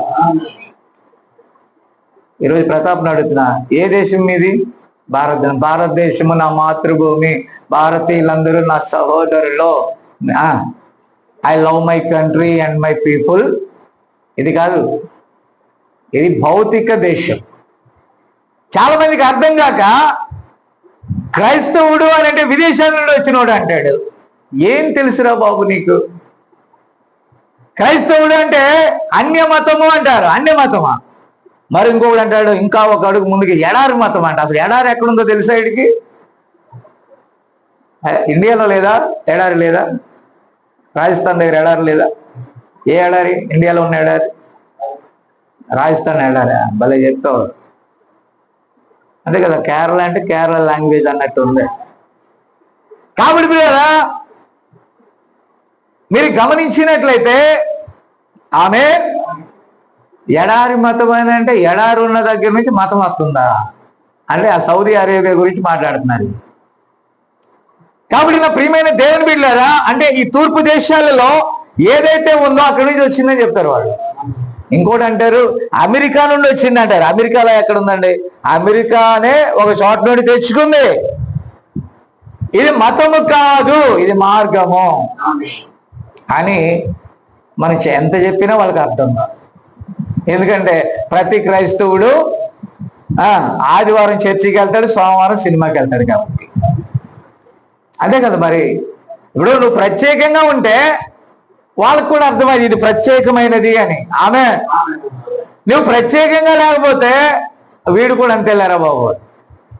ఇప్పుడు మార్గాన్ని మనం ఏం చేసాం? మతంగా మార్చేసాం. చాలా మంది అనుకున్నట్టుగా క్రైస్తవం అనేది మతం కాదండి. అది మనం ఈ దేశం నుండి దేవుని రాజ్యంలోనికి వెళ్తున్నాము. ఆమేన్. అంటే మన ఆత్మకు సంబంధించిన విషయాలు వాళ్ళకు ఒకటే తెలుసు, శరీరము ప్రాణమే తెలుసు. మనకు ఆత్మ కూడా తెలుసు. నీకు అర్థం కాలేదా? వాళ్ళకి ఏం తెలుసు? శరీరము ప్రాణం, తినడు తాగుడు సావుడు. మనకు కూడా తెలుసు ఈ దేహము నిష్ప్రయోజనం. ఈ దేహములో ఉన్నప్పుడు ఆయన అంగీకరించాలి. ఆత్మకు సంబంధమైన వాక్యంతో మనం నింపబడాలి. ఈ దేహం విడిచాక, ఒకవేళ రాకడ ఆలస్యమైన దేహం విడిచాక ఉన్నతమైన స్థలంలో మనం ఉండి మన దేహం యొక్క విమోచన పొందుకున్నప్పుడు పునరుద్ధానం ద్వారా మనం మళ్ళీ దానికి స్తోత్రం. ఈ నిరీక్షణ అన్ని జనులకు లేదు కదా, కాబట్టి వాళ్ళు రకరకాలుగా మాట్లాడుతుంటే మన వాళ్ళు మీసాలు తిప్పి తోడలు పడుతున్నారు. వాడు గుడ్డోడు. గుడ్డివాడికి నువ్వేం చెప్తావు? ఏం చెప్తావు? బాబు ఇది గోడ అంటే వాడు పేడ అంటాడు. ఏం చెప్తావు నువ్వు? ఏం చెప్పగలుగుతామండి? వాదనలు పెట్టుకోకూడదు. అందుకే లేకపోతే మన వర్తమానం వాళ్ళు గ్రూపులు ఏర్పాటు చేసి గ్రూపులో కూర్చొని డిస్కషన్ అని వాదన పెట్టుకొని వేదన పడి అడ్రస్ లేకుండా వెళ్ళిపోయారు, తెరమరుగైపోయారు. పందుల ముందు ముత్యాలు జల్లకూడదు. విన్నారా? ఇప్పుడు అవతల వ్యక్తిలో నీకు ఫెయిత్ ఉంటే దీన్ని అంగీకరిస్తాడు. దీనికోసం నిర్ణయింపబడిన వాడైతే, తండ్రి చేత ఆకర్షించబడిన వాడైతే వాక్యం దగ్గరికి వస్తాడు. తండ్రి చేత ఆకర్షించబడకపోతే నువ్వెంత ఆకర్షించినా వాడు రాడు. వాడు థియేటర్ల దగ్గరికి వెళ్ళి 3 షోలు చూస్తాడు, క్రైస్తవ షోలు. వాడు వెళ్తాడు. ఒక వ్యక్తి అంటాడు ఆయన పరిచయం చేస్తాను రా పెద్ద ఆయన అన్నాడు. పెద్ద ఆయన ఎవరున్నారు? నాకు యేసయ్య అన్నాను నేను. యేసుప్రభుని ఎక్కడ చూస్తామండి? పెద్ద ఆయన చూపిస్తాను రా అన్నాడు. ఆ పెద్ద ఆయన చూస్తే నాకేం వస్తుంది అన్న. ఏదో ఒకటి ఇస్తాడు రా అన్నాడు. పరలోకం ఇస్తాడా అన్నాను. భలే జోకెత్తావు అన్నా నువ్వు. మరి ఇంకేం పెద్దయా? ఇదే విషయంలో రెస్పెక్ట్. నా వయసు నాకంటే పెద్దోడా? ఆ చిన్నోడలే అన్నా. మరి ఇదే విషయంలో పెద్దోడు సొమ్మున్నోడు కదా. సొమ్మున్నవాడు నాకేంటి? ఆ వెండి బంగారాలను విడిచి, ఐగుప్తు ధనమును విడిచి పరలోక రాజ్యం వరకు ప్రయాణించే నేనే నాకు గొప్ప. డబ్బు ఉంటే ఏంటి, కార్లు ఉంటే ఏంటి, మేళ్ళు ఉంటే ఏంటి, ఐ డోంట్ కేర్. వాక్యమే సత్యం. మీరు వాక్యమును విని ఇక్కడికి వచ్చారు. ఆమె దేని విని వచ్చారు? ఏసేపుకి ఒక 10,000 ఇచ్చానా? మీకు ఒక 10,000 ఇచ్చానా? నీకేమన్నా చాట కొని ఇచ్చానా? ఇతను వేర్లే కొంచెం మధ్యలో పెట్టాడు. ఏనారా? నా తండ్రి ఒకరిని ఆకర్షించకపోతే ఎవడు కూడా వాక్యం దగ్గరికి రా. హల్లెలూయా. కాబట్టి ఇక్కడ ఏమంటున్నాడు చూడండి, దయ్యపు శక్తి నిన్ను ఒక పొరపాటులో బంధించింది. ఎక్కడ బంధించిందండి? పొరపాటులో. ఏంటో పొరపాటు? సాతానుగాడు ఎప్పుడు కూడా నేరం చేపిస్తాడు. దేవుని వాక్యాన్ని నమ్మొద్దు అంటాడు. ఏమంటాడు? మన వాళ్ళు అంటారు 2 పూటల ప్రార్థన పెట్టాలి. ఏంది నాయన, అందరి చర్చిలు మూసినప్పుడు మీరు తెరుస్తారు అని అంటే ఇది జీవము సంబంధమైన. దీంతో మనం కనెక్ట్ చేయబడి ఉన్నాం. ఆమేన్. కనెక్ట్ చేయబడి ఉన్నామా లేదా? ఎవరికి అర్థం కాదు. బైబిల్ గురించి ఏమని చెప్తారు? దివారాత్రులు దీన్ని ధ్యానించేవాడు ధన్యుడంట. పౌలు గారు ఏమన్నాడు? సమయం అనక, ఇప్పుడే ప్రతాప్కి చెప్తున్నా, హోస్పేట ప్రతాప్కి, సాయంకాలం నేను వస్తే ఖాళీ ఉండను, ప్రార్థన పెట్టనా అంటే, అయ్యా నేను మరి 7:30కు వస్తాను, మీ ఇష్టం అన్నాడు. ఎప్పుడు వస్తాడంట? 7 గంటలకు వస్తాను, 7 గంటలకు వస్తాను, 8 గంటలకు వస్తాను, 9ంటికి వస్తాను. నువ్వు ఎప్పుడు వస్తే అప్పుడు ప్రార్థన పెడతాను అన్నా. అంటే పెట్టాలని పెట్టేస్తాను అంతే. నువ్వు 10ంటికి వచ్చినా రండి, వినండి, రక్షణ పొందండి, వేయేస్తాను. అవసరం. మరి ఇప్పుడు ఏ టైం ఎవడు చస్తాడు ఎవడు తెలుసు? చావకు ముందు వాక్యం వినిపించాలి కదా. అర్థం కాలేదా? ముందు హెచ్చరిక, అటు తర్వాత తీర్పు. ఎప్పుడు పుట్టుకమంటారు ఎవరు తెలుసు? అయితే సమయం ఉన్నప్పుడే, దీపం ఉన్నప్పుడు ఏం చేయాలా? వాక్యం చెప్పాలా. అది మా పని. అది సమయం అనక ఆ సమయం, మనకి ఏ టైం అయినా సరే. స్తోత్రం కలుగును గాక. ఇక్కడంటే ఈ దయ్యపు శక్తి ఒక పొరపాటులో నిన్ను బంధించేస్తుంది. మందు కొట్టేవాడికి ఎక్కడ కొంతమంది డూప్లికేట్ వాళ్ళు కూడా ఉన్నారు. వధువులో కూడా డూప్లికేట్ వధువు ఉన్నట్టు. ఏ వధువు? ఇక్కడికి వచ్చినప్పుడు నోరు బాగా కడుక్కొని నోట్లో లవంగ కూడా కాదు, ఏంటి, యాలక్కాయ వేసుకొని గుమ్మలు ఆడుతూ వస్తారు. ఎలా వస్తారు? ప్రైజ్లో అవే. ఆ తర్వాత ఎక్కడన్నా మార్కెట్లో కనపడ్డాడు అనుకో, వందనాలయ్య గారు అంటాడు. ఏమొచ్చింది? ఏమొచ్చింది? ఆదివారం వచ్చినప్పుడు ప్రైజ్లో ముఖం మీదకి వచ్చి అంటున్నారు కదా, మరి ఆ రోజు వందనాలు సార్ అంటాడు. వై? బలహీనత. వాడంటాడు బాత్రూమ్కి వెళ్ళాలన్నా కూడా అది పడాలంట. అది బానిస. దేనికి బానిస? చెప్పట్లేదు మీరు. వాక్య విరోధమైన దానికి సాతాను గారు ఏం చేస్తున్నాడు? వాడు సుట్టపేక్కు బానిస, పాన్ పరాకు బానిస, రంగు వేసుకోవడానికి బానిస, దేనికో ఒకదానికి బానిస.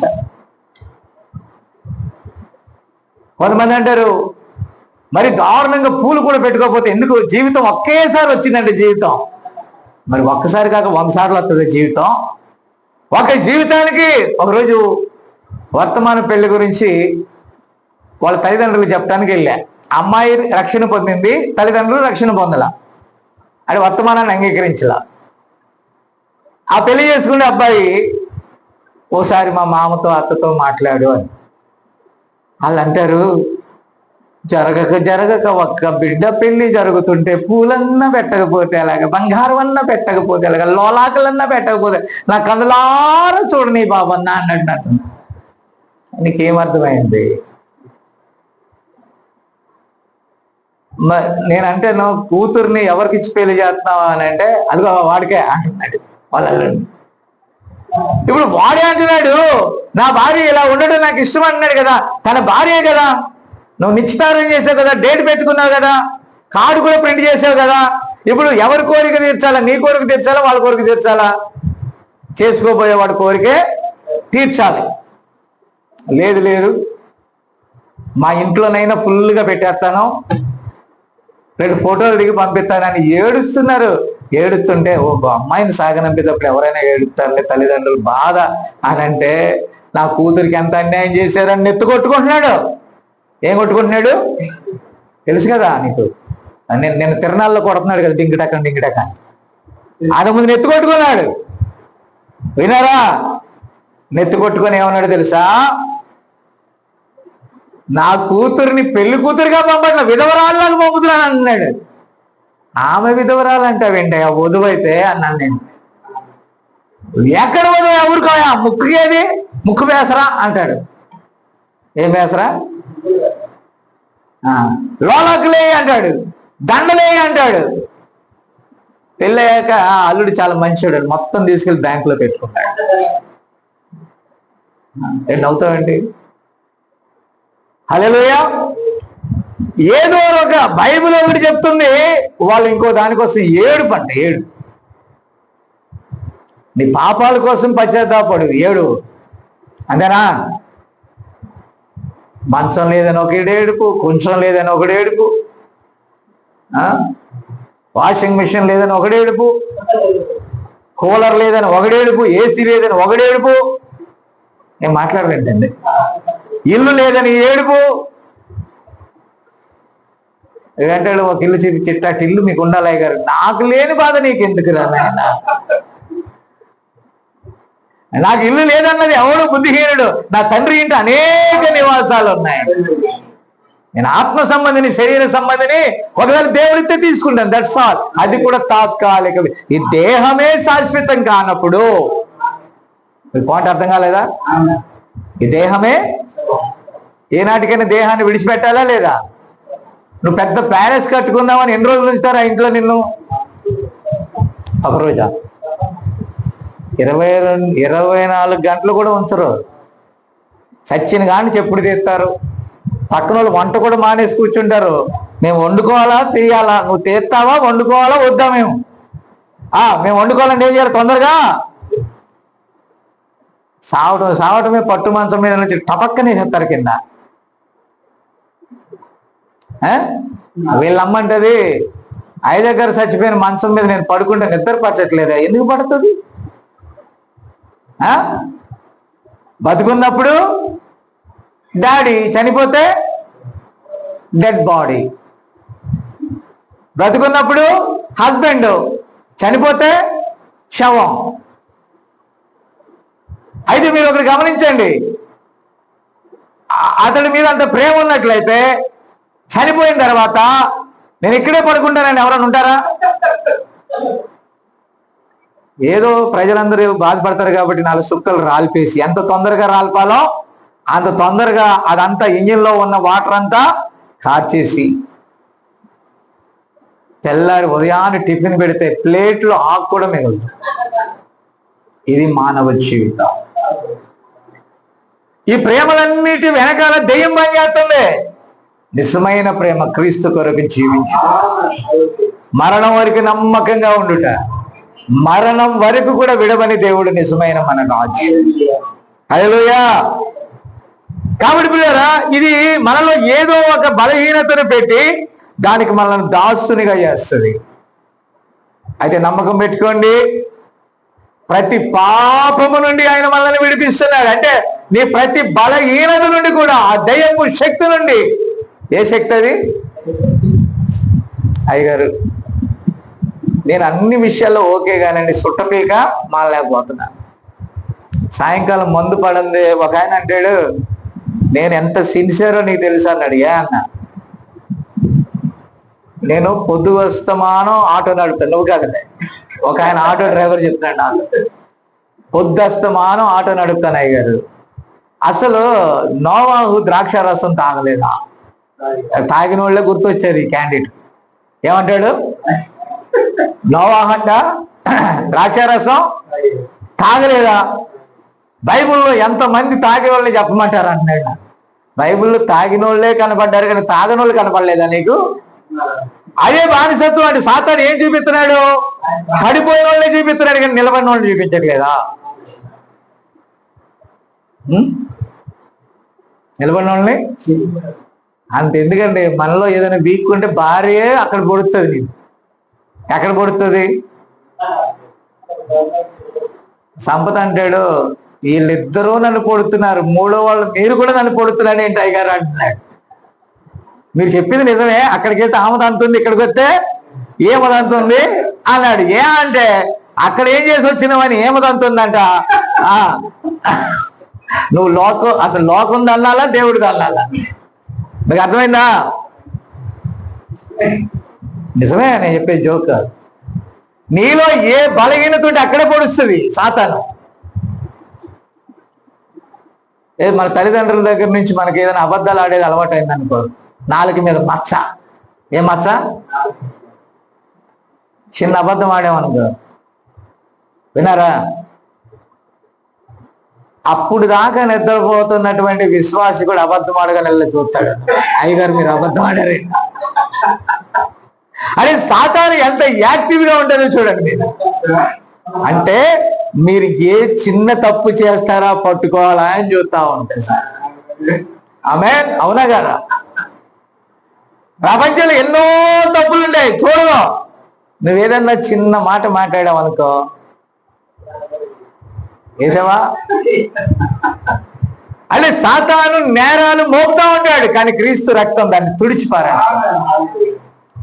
హల్లెలూయా. ఒకడంటాడు, అయ్యగారు నేను మందు మానేసిన, అందరు తాగుతున్నావు అన్నారు కాబట్టి నీ మీద ఒట్టు నేను తాగుతాను ఈ రోజు నుంచి. నా మీద ఒట్టు అండి. ఎవరి మీద ఒట్టు? నేను చెయ్యకపోయినా చేశాను అంటున్నారు, తాకపోయినా. ఆడి కళ్ళు ఎర్రగా ఉంటాయి పాపం. అది పుట్టినప్పటి నుంచి ఎర్రగా ఉన్నాయో, మందు కొట్టి ఎర్రగా అయినా నాకు తెలియదు, కానీ మందు మానాడు కొద్ది రోజులు. పుల్లయ్య మానాడండి. మానినప్పుడు కళ్ళు చింత నొప్పుల్లాగా ఉంటాయి. వాళ్ళ ఆవిడంట నువ్వు తాగేవులే అందంట. వాళ్ళ అమ్మందంట నా కొడుకు తాగకముందే తాగేటప్పుడే బాగున్నాడు, తాగనప్పుడే నా మాట వినట్లేదు అన్నదంట. ఇప్పుడు తాగి ఇద్దరిని తంతున్నాడు, భార్యని తల్లిని. ఏంటమ్మ బయట కూర్చున్నామని మొన్న అడిగా. లోపల కూర్చొని ఎత్తాడా నా కుక్క అంటుంది. విన్నారా? మానేస్తే ఒక గోల. సాతాను చేసే పని అంతా అదే. కుక్క వాడు కాదు, కుక్క నువ్వే. అలా ఉంటే అలా మొరుగుతావు, ఎలా ఉంటే దెయ్యం చేసే పని, దెయ్యపు శక్తి అంటే అదే. తప్పు చేసేదాకా ఏమంటో తెలుసా? ఏం పర్లేదు, శబాష్ నువ్వు భలే కొడతావురా బాబు మూత, శబాష్ అంటదా లేదా? ఎంతో మంది గబగబా వచ్చి బాప్టిజాలు తీసుకొని ఇప్పుడు ఫుల్ అయిపోయాయి. అయ్యగారు వందనాలు సార్ అంట. చాలా ఒకడు వచ్చి అంటాడు, అయ్యగారు కారు నడపమంటారా? నువ్వు నడుపుకోరా బాబు, నిన్నే ఒకటి నడపాలి రోడ్డు మీద, నువ్వు కారు వచ్చి నడుపుతావంట. మందు కొడితే ఇంకా పర్ఫెక్ట్ గా నడుపుతాను సార్ అని నడుపుతున్నాను. దేవుని స్తోత్రం కలుగును గాక. సాతాను మనల్ని ఏదో ఒక బలహీనతని చూసి అక్కడ బంధించేస్తాడు. ఆమేన్. మీకు అర్థమైందా?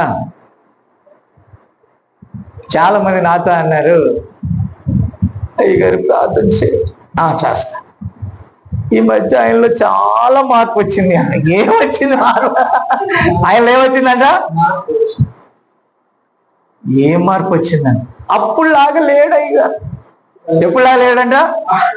మాట్లాడేంట. అప్పుడులాగా లేడు అయ్యగారు. ఆయనకి ఈ మధ్య సోకులు ఎక్కువైనాయి అయ్యగారు. ఏం ఎక్కువైనాయంట? అబ్బా సోకు ఎక్కువైంది అయ్యగారు. మంచి బట్టలు వేసుకుంటున్నాడు అయ్యగారు. ఇప్పుడు ఏమి లేకపోతే మంచి బట్టలు ఎందుకు వేసుకోవాలి? పాత సొక్కలు అసలు వేసుకోవట్లేదండి ఇప్పుడు. సాతానుడు ఆమె లేపాడు. చూసావా ఏమేసాడు? మేకపోతులాగా ప్రతాప్ మొన్న గడ్డం పెంచుకొని వస్తే, ప్రతాప్ అన్ని బాగానే ఉన్నాయి, గడ్డం మీద పడింది ఒక ఆయన చూపు. ఎన్నుంటే ఇది ఒకటి చూడాలా? ఏం పడింది? ఇప్పుడు వాళ్ళందరూ హృదయాన్ని చూడరు, కానీ పొరపాటున ఆ క్యాండిడేట్ గడ్డం మర్చిపోయి వస్తే, గడ్డం పెంచినవి ఏంది పరిసైడా? నువ్వు గడ్డం పెంచినవి ఏంది? వాళ్ళు పోయే వాళ్ళు పోనేవారు. సాతాను చేసే పని అదే. అర్థమైందా? అంటే మనోడు ప్రామిస్ చేశాడు ప్రీతి మీద, ఏంటంటే నాకు నీ మీద బాధ ఉంది కాబట్టి నేను గడ్డం పెంచుకుంటా, పెరగనే ఎంతవరకు పెరుగుద్దని ఉన్నాడు. సాతాను చేసే పనులు అయ్యాయి. గడ్డం కట్ అయిందా ఇలా చూస్తారు అన్నాడు. నువ్వు కొట్టేసావు, గడ్డం తీస్తావేంటి? హల్లెలూయా. సాతాను ఏదో ఒక క్రియ ద్వారా నేను బంధిస్తాడు. నా మాట విన్నారా? ఓకేనా? ఇప్పుడు ఇందాక దాకా ఆడవాళ్ళు చెప్పారు అన్నాను కదా, మగవాళ్ళు కూడా చెప్తారు, అయ్యగారు ఈమెలో ఏదో తేడా వచ్చింది అయ్యగారు. ఏమొచ్చింది తేడా? ఏదో తేడా వచ్చింది అయ్యగారు. ఏంటంటే పొద్దుట వెళ్ళేటప్పుడు ఒక చీర కడుతుంది, సాయంకాలం ఇంకో చీర కడుతుంది అయ్యగారు. ఎన్ని చీరలు కడుతుందంట? రోజుకు 2 చీరలు కడుతుందంట. సాతాను అంటది, అదిగో కడుతుంది 2 చీరలు. ఎన్ని చీరలు? ఇక అంతే. నువ్వు 2 చీరలు కడితే నేను ఊరుకుంటున్నా, నేను 2 షర్ట్లు వేస్తా. ఏం వేస్తాం? Fighting start. ఏమవుతుంది? 1 2 3 ఫైటింగ్ స్టార్ట్. 1-0 fighting start. చెప్పవయా, కరెంటు పోతుంది, పిల్లలు పడతా ఉంటారు, అది అంతే. కరెంటు పోతా ఉంటది, పిల్లల కింద పడతా ఉంటారు, దట్స్ ఆల్. అది అంతే, పడాలి అంతే. సాతాను చేస్తే మామూలుగా ఉంటుంది ఏంటి? మామూలుగా ఉంటుందా? ఉండదా? మళ్ళీ ఎక్కడికైనా వెళ్ళిపోతుందేమో అని ఈడు కాపలా, అలిగితే ఎక్కడికైనా వెళ్ళిపోతారేమో అని. మంచి గుడ్ సెక్యూరిటీ మ్యాన్. వాళ్ళ తాత సెక్యూరిటీ చేసాడు, సెక్యూరిటీ. వినారా? మొన్న అంటాడు మనోడు, ఎక్కడైనా నేను ఉంటాను అయ్యగారు. ఉండు, దమ్ముంటే ఉండు, మరి ఇక్కడే ఉండు, ఈరోజు ఉండు చూద్దాం. ఎక్కడో ఒక చోట బానిసత్వం. నీలో ఏదైనా పుండు పడితే కోతి పుండు బ్రహ్మాండం అన్నట్టుగా దాని గోకడమే సాతాను గడి పని. అదే దెయ్యపు శక్తి అంటే. అర్థమైందా? ఇప్పుడు యశోద ఉంది, వాళ్ళకి బెస్ట్ ఇంకొక స్నేహితురాలు ఉంటుంది, లేకపోతే ఈ అక్క చెల్లెళ్ళే ఉన్నారు. రోజు పలకరిస్తుంది, అక్క గుడ్ మార్నింగ్ అంటది. ఒకరోజు గుడ్డు తిని నిద్రపోయి గుడ్ మార్నింగ్ చెప్పలా. అప్పుడు సాతాన్ అంటది, ఎంత గర్వం వచ్చినది, ఈమె పనికి వెళ్ళినప్పుడు సమీరా అది చేసావా, సమీరా ఇది చేసా. పనికిళ్ళకి ఏమొచ్చినాయి? కొమ్ములు లేవు, పాడు లేవు. సాతాన్ ఏమంటది? బలహీనపరుస్తుంది. విన్నారా? అది తగాదాలకు కారణం అదే. దెయ్యపు శక్తి అంటే అదే. అది కనబట్ల. దెయ్యపు శక్తి అంటే ఏంటి? నిజాన్ని అబద్ధం అంటది. క్లియర్గా చూడండి, దెయ్యపు శక్తి అంటే చూడండి, నిజాన్ని అబద్ధం అంటది, అబద్ధాన్ని సాతాన్ చేసేది అదే. కానీ దేవుడు ఎల్లప్పుడూ నిజమే మాట్లాడాలి. దేవుడు ఎల్లప్పుడూ, ఇప్పుడు దేవుని బిడ్డలమైన మనం కూడా ఎల్లప్పుడూ ఏం మాట్లాడాలి? నువ్వు దెయ్యపు శక్తిని ఎదిరించాలంటే విశ్వాసపు పలికే పలకాలి. Only believe all things are possible. Amen. ఒక క్యాండిడేట్ నా దగ్గరికి వచ్చి, అన్నయ్య పల్లెటూరు అమ్మాయి కావాలన్నాడు. ఊరి నాయన ఎవడన్నా పట్నం అమ్మాయి అంటారు, నీకైతే డిఫరెంట్ గా ఉంది, నీ కోరిక ఏంది నాయన చెప్పు, భక్త నీ కోరిక చెప్పు అన్నా. పల్లెటూరు అమ్మాయిలు మంచోళ్ళని ఎవడో చెప్పాడండి. ఏం చెప్పాడంట? అప్పుడే ఇట్రా అన్నాను. పైకి వచ్చాడు, 2 తన్నుకుంటున్నారు చూసావా అన్నాను. ఎవరు అని అన్నాడు. 2 పల్లెటూరు వాళ్ళు తన్నుకుంటున్నారు చూడాలి. ఎందుకు తనుకుంటున్నారు అంటే అనుమానంతో తనుకుంటున్నారు అని చెప్పా. పల్లెటూరులో అలా ఉండదంట కదా. ఎవరు చెప్పాడు? ఎక్కడ సందు దొరికితే అక్కడ దూరుంది సాతాను. సాతాను దూరటానికి ఏంటది? పల్లెటూరు ఏంటి, పట్నం ఏంటి? దేవుని కృప ఉండాలంటే. హల్లెలూయా. సాతాను శక్తి అంటే అర్థమైందా మీకు? దెయ్యపు శక్తి అంటే మీరిద్దరు చక్కగా ఫ్రెండ్లీగా ఉన్నారనుకో, కరెక్ట్ గా పెడతాడు. భార్య భర్తలు హ్యాపీగా ఉన్నారు, కరెక్ట్ గా పెడతాడు. ఒక కుటుంబం నవ్విందనుకో, కరెక్ట్ గా పెడతాడు. ఆ శక్తి అంటే అదే. ఏ శక్తి అది? కాబట్టి ముందుకెళ్ళిపోదాం, స్పీడ్గా వెళ్దాం. చూడండి, అయితే దేవుని వాక్యము అక్కడ ఉన్నట్లయితే సాతాను గడు ఎన్ని చెప్పిన నేను నమ్మను అన్నావు అనుకో, నువ్వు యెహోవా ఆయన చూసుకుంటాడు, నేను నమ్మను అంటే వాడు కంగు తింటాడు. అర్థమైందా? ఇప్పుడు నన్ను గురించి నేను ఎలాంటి వాడినో నా భార్యకి తెలియాలి, భార్య ఎలాంటిదో నాకు తెలియాలి. మధ్యవర్తిని ఎవరైనా పెట్టాము అనుకో, వాడు ఏం చేస్తాడు చెప్పు? ఏం చెప్తాడు? ఇక్కడ 2 పుల్లలో అక్కడ 3 పుల్లలు వేస్తాడు. అప్పుడు నీ కాపురం ఏమవుద్ది? బుగ్గే అవుద్ది. ఏమవుతుంది? మాట్లాడట్లా. భార్యాభర్తల విషయాలు గడప దాటకూడదు. మధ్యవర్తులు పెద్ద మనుషులు అక్కర్లేదు. వారికి అండర్స్టాండ్ ఉంటే దేవుడు చూసుకుంటాడు, అంతే. That is.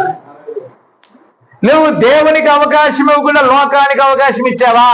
వాడొక పుల్లేసి వీడొక పుల్లేసి నీవు దెయ్యానికి దాసుడు అయిపోతావు. మళ్ళీ ఈడు బ్లాక్ మెయిల్ చేస్తాడు, ఈ దెయ్యం బ్లాక్ మెయిల్ చేస్తాడు. దేవుని వాక్యాన్ని పెట్టుకొని ఇంట్లో, నీ ఒంట్లో, నీ హృదయంలో దెయ్యము నీ మీద అధికారం చేయలేదు.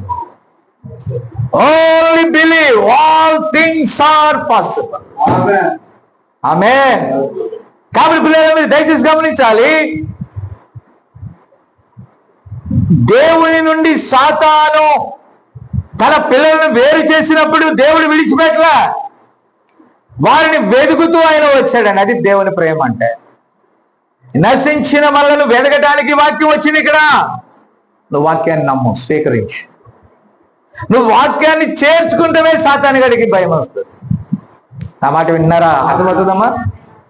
మీకు ఉదయం కాలంలో శ్రేష్టమైన వాక్యాన్ని దేవుడు ఇచ్చాడు. సాయంకాలం కూడా మన జీవితంలో జరిగే విషయాలే ఇవన్నీ కూడా. దట్ ఈస్ మన లైఫ్ లో జరిగే విషయాలే ఇవన్నీ కూడా. కానీ చిన్న స్ప్రింగ్ ఊడిపోతే పెద్ద కారు లోయలో పడిపోద్ది. నువ్వు బ్రేక్ తొక్కే స్ప్రింగ్ పోతే ఏం జరుగుద్దమ్మా? బ్రేక్ పడుద్దా? బాబీ హై స్పీడ్లో వెళ్తున్నాడంట చర్చికి వెళ్ళటానికి. వెళ్తామంటే వెనకాల చైన్ తెగిపోయిందంట చైన్. అశ్రద్ధ శాపం. నేను వెళ్ళినప్పుడల్లా ఇందాక అడిగాను, ఏంట్రా లైట్ వెలగట్లేదంటే పోయిందంటే. అక్కడికి వెళ్ళి అడిగా, ఏంట్రా బ్రేక్ పడట్లేదని పోయిందంటే. అలాగే కనుక ఏదైనా ప్రాబ్లం వస్తే వాక్యంతో సరి చేసుకోకపోతే ప్రమాదంలో పడిపోతాం. భార్యాభర్తల మధ్య ప్రాబ్లం వచ్చినా వాక్యం ఉండాలి అక్కడ. కుటుంబంలో సమస్య వచ్చినా అక్కడ వాక్యం ఉండాలి. ఒక వస్తువు చెడిపోతుంటే వాక్యం ఎలాగైతే రిపేర్ ఉండాలో, నీ జీవితం చెడిపోతుంటే దేవుని వాక్యం అక్కడికి రావాలి.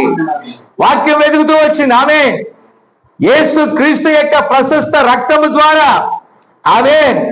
పిల్లలు మీరు దయచేసి గమనించాలి, ఆయన మరలా తన రక్తము ఇచ్చి చేర్చుకున్నాడు. వెల చెల్లించాడు మన కోసం. వెల చెల్లించబడిన దేవుని స్వరం. కాబట్టి ఆయన తన స్వరక్తం ఇచ్చి లోకంలో మనల్ని వేరు చేశాడు. ఇప్పుడు పాపము ఉత్పత్తి చేసే లక్షణాలలో ఒకటి ఏంటో తెలుసా? ఆ ప్రారంభ లక్షణం ఏంటంటే వ్యాధి. ఓ సోదరుడు తన మామ కోసం ఈ మధ్య చాలా కలవరపడ్డాడు. ఆ క్యాన్సర్ సిమ్టమ్స్ కనబడ్డాయి. తర్వాత ఎంఆర్ఐ స్కానింగ్ చేశారు. ఆ స్టేజ్ 4th స్టేజ్లోకి అని వెళ్తే ఇంకేం చేయలేమని. సో లక్కీగా ఇప్పుడిప్పుడే అది కూడా క్యాన్సర్ని డాక్టర్ తగ్గించాలా, టాబ్లెట్లు తగ్గించాలా, మన ప్రార్థన తగ్గించింది. మనవాడు అడిగినట్టుగానే దేవుడు కృప చూపాడు. ఆ కృప ద్వారా అది ప్రాథమిక స్థానంలోనే ఉంది. ఇప్పుడు చిన్న ఆపరేషన్ చేసి ఎక్కడైతే క్యాన్సర్ తినేసిందో దాన్ని హోల్ పెట్టేసి తీసేసి కొంచెం వేరే కండరం పెట్టేసి దానికి ఏం చేయాలా? ప్లాస్టిక్ సర్జరీ చేస్తే మాట్లాడతాడు, పర్వాలేదు. కానీ అది తగ్గేదాకా 2 నెలల్లో 3 నెలల్లో మాట్లాడకూడదు. విన్నారా? కాబట్టి పిల్లలు మీరు దయచేసి గమనించాలి, పాపము ఉత్పత్తి చేసే లక్షణాల్లో ఒకటి వ్యాధి. అయితే ఎప్పుడైతే పాపం అంటే అవిశ్వాసమో, నువ్వు ఎప్పుడైతే దేవుడు మన కోసం చిందించిన రక్తాన్ని, గాయాన్ని కల్వరి వైపు నువ్వు చూసినట్లయితే సాతానుడు భయపడతాడు. డాక్టర్ చెప్తాడు నువ్వు చచ్చిపోతావు అని. డాక్టర్ ఏమంటాడు? కానీ వాక్యం చెప్తుంది నేను నిన్ను బ్రతికిస్తానని. నేను స్వస్థపరచు యెహోవాను నేనే. Glory to God. Amen, amen. ఎప్పుడైనా సరే సందేహాలు పెట్టేవాడి దగ్గర నుంచి పారిపోండి. ఇది నిజమా అనే వాళ్ళ దగ్గర నుంచి ఏం చేయాలా? వాక్యాన్ని సందేహించే వాళ్ళ దగ్గర నుంచి మనం ఏం చేయాలా? దుష్ట సాంగత్యం, మంచి నడవడిని ఏం చేస్తుంది? ఒక విశ్వాసి 100% విశ్వాసతోనే స్నేహం చేయాలి. స్తోత్రం కలుగును గాక. కాబట్టి ప్రాయశ్చిత్తం దేవుడు వెల చెల్లించేశాడు. ఆయన తన కుమారుని రక్తాన్ని మన కోసం ఇచ్చేసినప్పుడు పాపం వల్ల వచ్చిన ప్రతి కీడు, వ్యాధి, దాని తలను ఆయన కల్వరిలో చిరుగొట్టినప్పుడు ఆమేన్, మనం చేయాల్సింది ఒకటే, వి సరెండర్ ఆల్. మనం ఎప్పుడైతే ఆమేన్ సరెండర్ అవుతామో దెయ్యము వణకటం ప్రారంభిస్తుంది. నీ పాపాలను ఒప్పుకో, నీ పాపం క్షమించబడిన వెంటనే నీ వ్యాధి కూడా దేవుడు తీసేస్తాడు. దేవునిని ఎరిగిన వ్యక్తి ఒక శోధన వస్తున్నప్పుడు త్వరగా వెళ్ళి వాక్యం దగ్గర వెళ్ళి ఆ విశ్వాసములో దాగి ఉంటాడు. బైబిల్ పైకి వెళ్తాడు. ఒకవేళ నేను పాపం చేసిన క్షమిస్తాడు, క్షమించి దాని నుండి నన్ను విడిపిస్తాడని అతను నమ్మి ఆయనకి వెళ్ళి వాక్యం దగ్గర దాక్కుంటే ఆ వ్యాధి నిర్ణయం చేయలేదు. చాలా మంది అంటారు, నా భార్య మారదండి, పెద్ద మొండి ఘటం. ఏ ఘటం? నువ్వు అంటా ఉండు, మొండి ఘటమే అవుతుంది. అలా వద్దు, ప్రవచించండి, మాట్లాడండి, అనుకూలం వచ్చినవే చెప్పండి. ఎప్పుడుకో ఒకప్పుడు మారుతుందిలే అయ్యా అంటే మారే అవకాశాలు ఉంటాయి.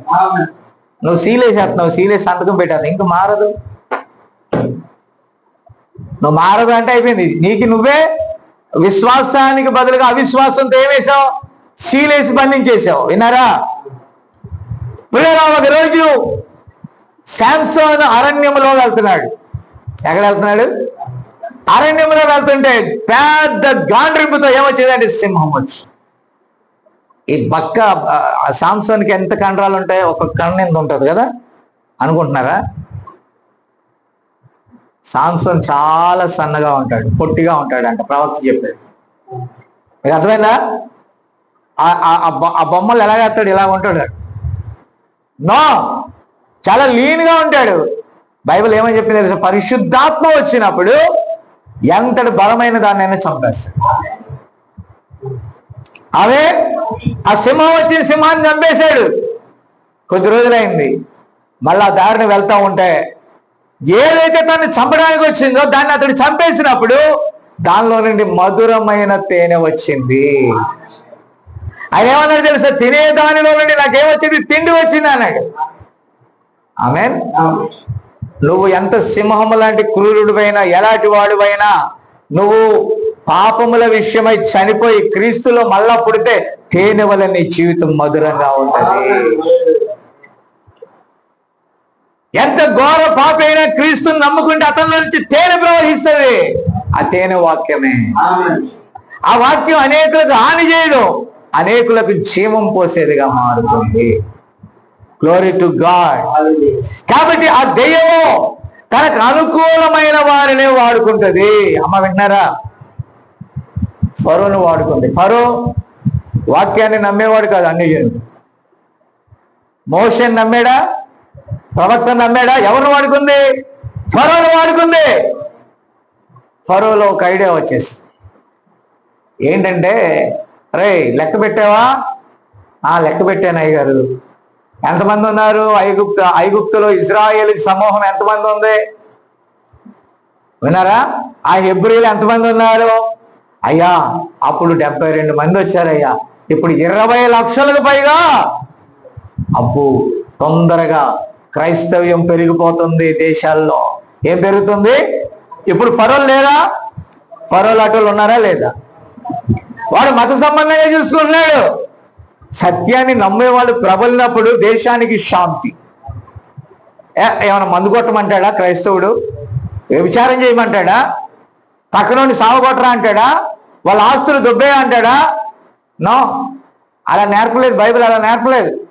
అవసరమైతే నువ్వు మరణమునైనా పొందుకుంటావు తప్ప ఇతరులకి హాని నువ్వు చేసేవాడుగా ఉండవు. Praise the Lord. నా మాట విన్నారా?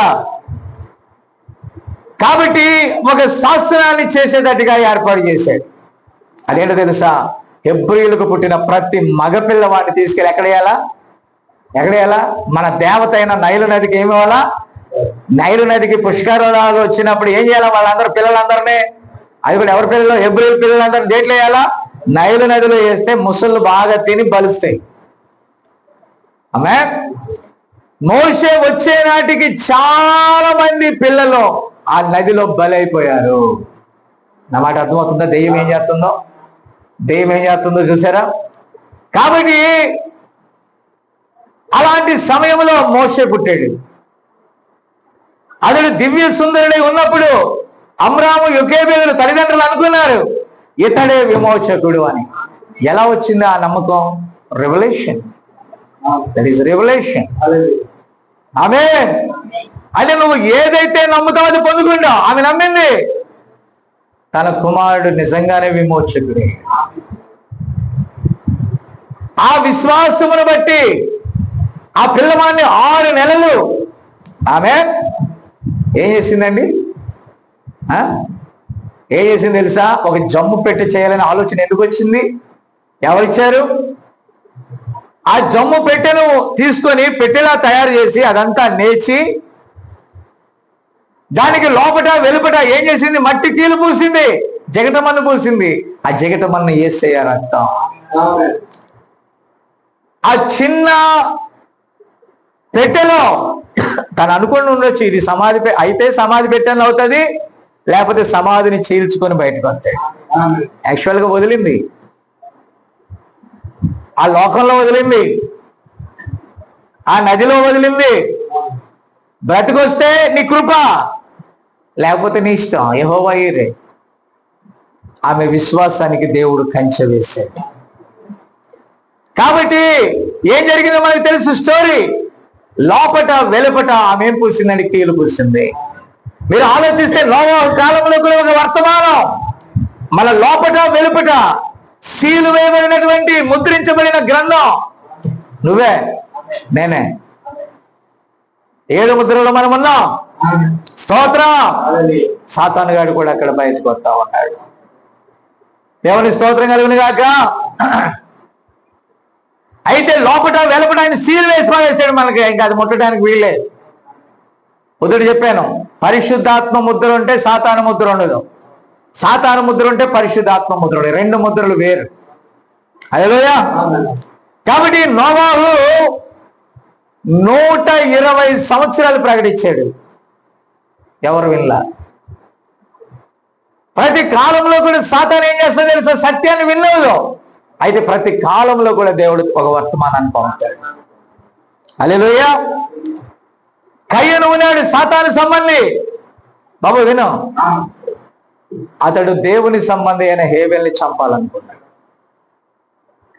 ఎల్లప్పుడు కూడా సాతాను ఒక నీతిమంతుని చంపాలి. నీతిని చంపాలంటే వాక్యం లేకుండా చేయాలి, వాక్యం బోధించేవాళ్ళు లేకుండా చేయాలి, లోకానికి వెలుగు లేకుండా చేయాలి. అదే వాడి పని. కానీ దేవుడు అంటాడు, మీరు లోకానికి వెలుగై ఉన్నారు. మీరు వెలిగించబడితే అనేకులను వెలిగిస్తారు, మీరు చీకటి అయితే అనేక వెలుగులను ఆపేస్తారు. ఆమేన్, ఆమేన్, ఆమేన్. కాబట్టి ఎందుకు హేబెల్ని చంపాలనుకున్నాడు? అతనిలో నీతి ఉంది. హేబెల్ కాదు కయ్యని చంపింది, హేబెల్లో ఉన్న క్రీస్తుని చంపుతుంది. Praise the Lord. హల్లెలూయా. ఎందుకంటే ఇతని రక్తంలో విమోచకుడు వచ్చే సూచన కనబడింది. అది లేకుండా చేద్దామనేది సాతాను కుట్ర. ఈరోజు చంపటం అంటే వాక్యాన్ని లేకుండా చేయటం సాతాను పని. వాక్యం వెలుగు, వెలుగు లేకుండా చేయటం. ఆమేన్. అలాగే యోసేపులో క్రీస్తున్నాడు. యోసేపును శ్రమ పెట్టుట ద్వారా అది సంతోషించాలని చూసింది. ఆమేన్. యేసుక్రీస్తు జన్మించినప్పుడు కూడా ఆమేన్ 2 సంవత్సరం లోపు పిల్లల్ని చంపి పారేసింది సాతాను కుట్ర. సత్యము బయటికి వెళ్ళేటప్పుడు అది ఏదో ఒక ఫిట్టింగ్ పెట్టాలని చూస్తుంది సాతాను, గుర్తుపెట్టుకోండి. ఆమేన్, ఆమేన్, ఆమేన్. హల్లెలూయా. సాతానుడు నిన్ను మరణం వరకే నెట్టగలడు, అంతకు మించి ఏమి చేయలేడు. అంతే కదా. ఇప్పుడు శరీరం మీద వాడు అధికారం చేయగలడు తప్ప నీ ఆత్మను తాగలడా? యోబుని అన్ని విధాల శ్రమ పెట్టాడు, కానీ తన ప్రాణాన్ని మాత్రం ముట్టొద్దు అన్నాడు. తన సోల్ ముట్టడానికి వీళ్ళు ఎందుకంటే ముద్రించబడి ఉన్నది, ఆయన సీల్ వేశాడు. దేవుని స్తోత్రం. కాబట్టి పిల్లరా, ఒక దినమున పునరుద్ధానములో మనం బయటకు వస్తాం. మరణము నిరర్ధకం అవుతుంది. మరణాన్ని గురించిన చింత లేదు మనకి. వర్తమానాన్ని నమ్మినవాడు, వాక్యాన్ని నమ్మినవాడు మరణానికి భయపడు, భౌతిక మరణానికి భయపడ్డావు. అతడు ఆత్మీయ మరణాన్ని దాటి ఉన్నాడు అతడు. ఆమేన్. సో ముందుకెళ్దాం.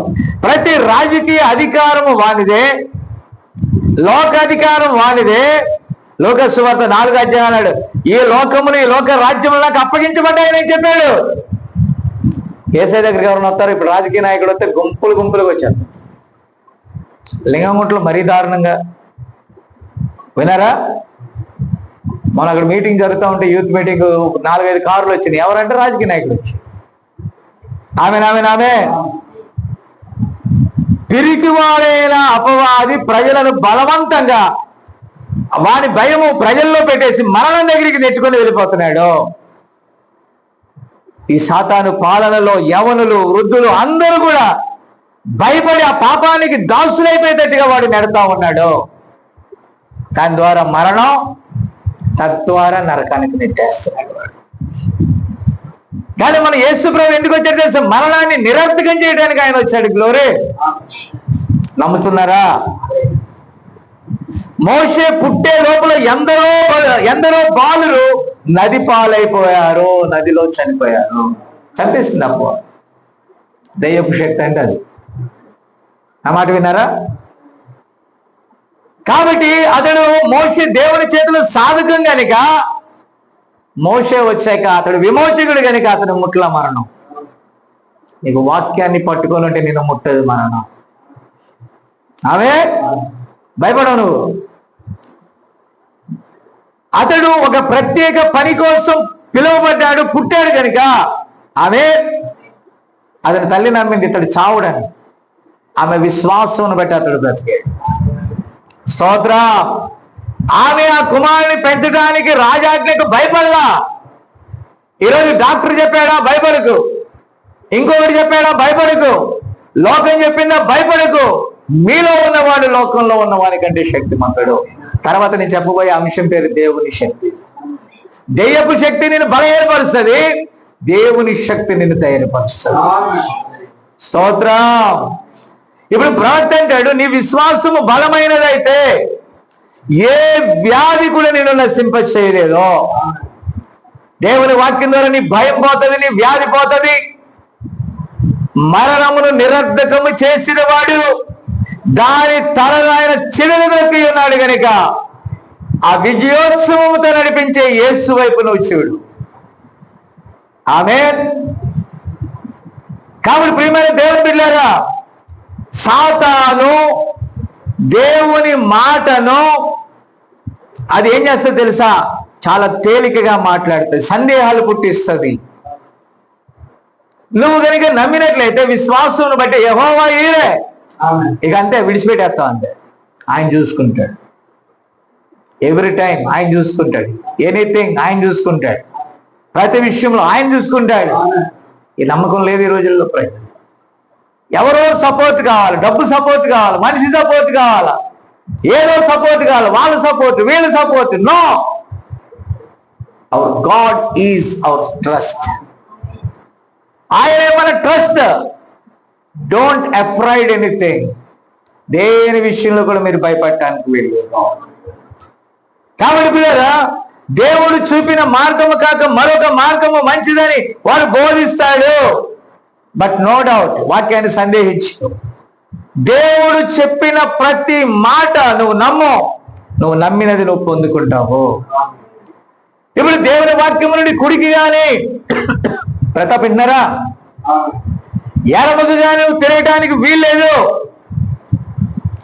దేవుని వాగ్దానంతో ఏది కలపకూడదు, దానిలో నుండి ఏది తీసివేయకూడదు. వాక్యం ఏది చెప్పిందో నువ్వు అక్కడే నిలబడు. ఈరోజు క్రైస్తవ్యము పడిపోవటానికి, వీక్ అవటానికి, అన్య జనులను అవమానపరచబట్టడానికి కారణం ఏంటో తెలుసా? కలిపి చెరిపెడి బోధ. కొంత సాతాన్ని తెచ్చి దాంట్లో కలిపేశారు, వాక్యంలో లేని తెచ్చి దాంట్లో కలిపేసి అది నిజమని చెప్తున్నారు. అదే అపవాది చేసిన పని. ఏదైనా తోటలో అవ్వను మోసపుచ్చినట్టుగా ఈరోజు దేవుని సంఘంలో నిజమైన దేవుని పిల్లలను వాడే చేస్తున్నాడు, మోసపుచ్చుతున్నాడు. హల్లెలూయా, హల్లెలూయా. ఆమె ఎంతో ధైర్యంగా ఆ పెట్టెను చేసింది. ఆయన లేని వాటిని ఉన్నట్లుగా పిలిచే దేవుడిని నమ్మింది. ఈ శిశువును ఆయన కాపాడగలడని ధైర్యం తెచ్చు. గ్లోరీ, ఆమేన్. కాబట్టి ఇప్పుడు ప్రవక్త అంటాడు, నువ్వు వ్యాధి వైపు చూడవద్దు, వాటం వైపు చూడవద్దు, తిన్నగా దేవుని వాగ్దానం వైపు చూడు. హల్లెలూయా. నువ్వు దయ్యం చెప్పే మాట నమ్మకు, దేవుడు చెప్పే మాట నమ్ము. స్తోత్రం. నీ విశ్వాసము మరణమును జయించి లేచిన యేసుక్రీస్తు మీద నుంచి మరి ఎటు కూడా నీ దృష్టి మరల్చవద్దు. వాక్యంలో నుండి కుడికి కానీ ఎడమ కానీ చూడకు. ఆమేన్. అవిశ్వాసము ఆ వ్యక్తిని మరణం వైపు తీసుకొని వెళ్తుంది, విశ్వాసము నిత్య జీవం వైపు తీసుకెళ్తుంది. సాతాను వచ్చి నీలో నిరీక్షణ ఎత్తుకుపోవటానికి ప్రయత్నిస్తే నువ్వు ఎదిరించు. బైబిల్ చెప్తుంది, దేవునికి లోబడు, ఆ దెయ్యాన్ని ఎదిరించు, వాడిని యొద్ద నుండి పారిపోతాడు. ఈరోజు ప్రాబ్లం ఎక్కడంటే నమ్మకపోవటం. అవిశ్వాసం అంటే ఎదిరించలేకపోవటం. నువ్వు దేవునికి లోబడి అపవాదిని ఎదిరిస్తే వాక్యంతో, యేసుప్రభు కూడా ఏ ఆయుధాన్ని వాడాడు? మనుషుడు రొట్టె వలన మాత్రం కాదు కానీ దేవుని నోటి నుండి వచ్చే ప్రతి వాక్యంతో ఎదిరించాడు, వాడు పారిపోయాడు. ఈరోజు వాక్యంలో వీక్గా ఉన్నాం కాబట్టి సాతాను చెప్పే మాట చెవిలో పువ్వు పెడితే పువ్వులు పెట్టించుకుంటున్నాం.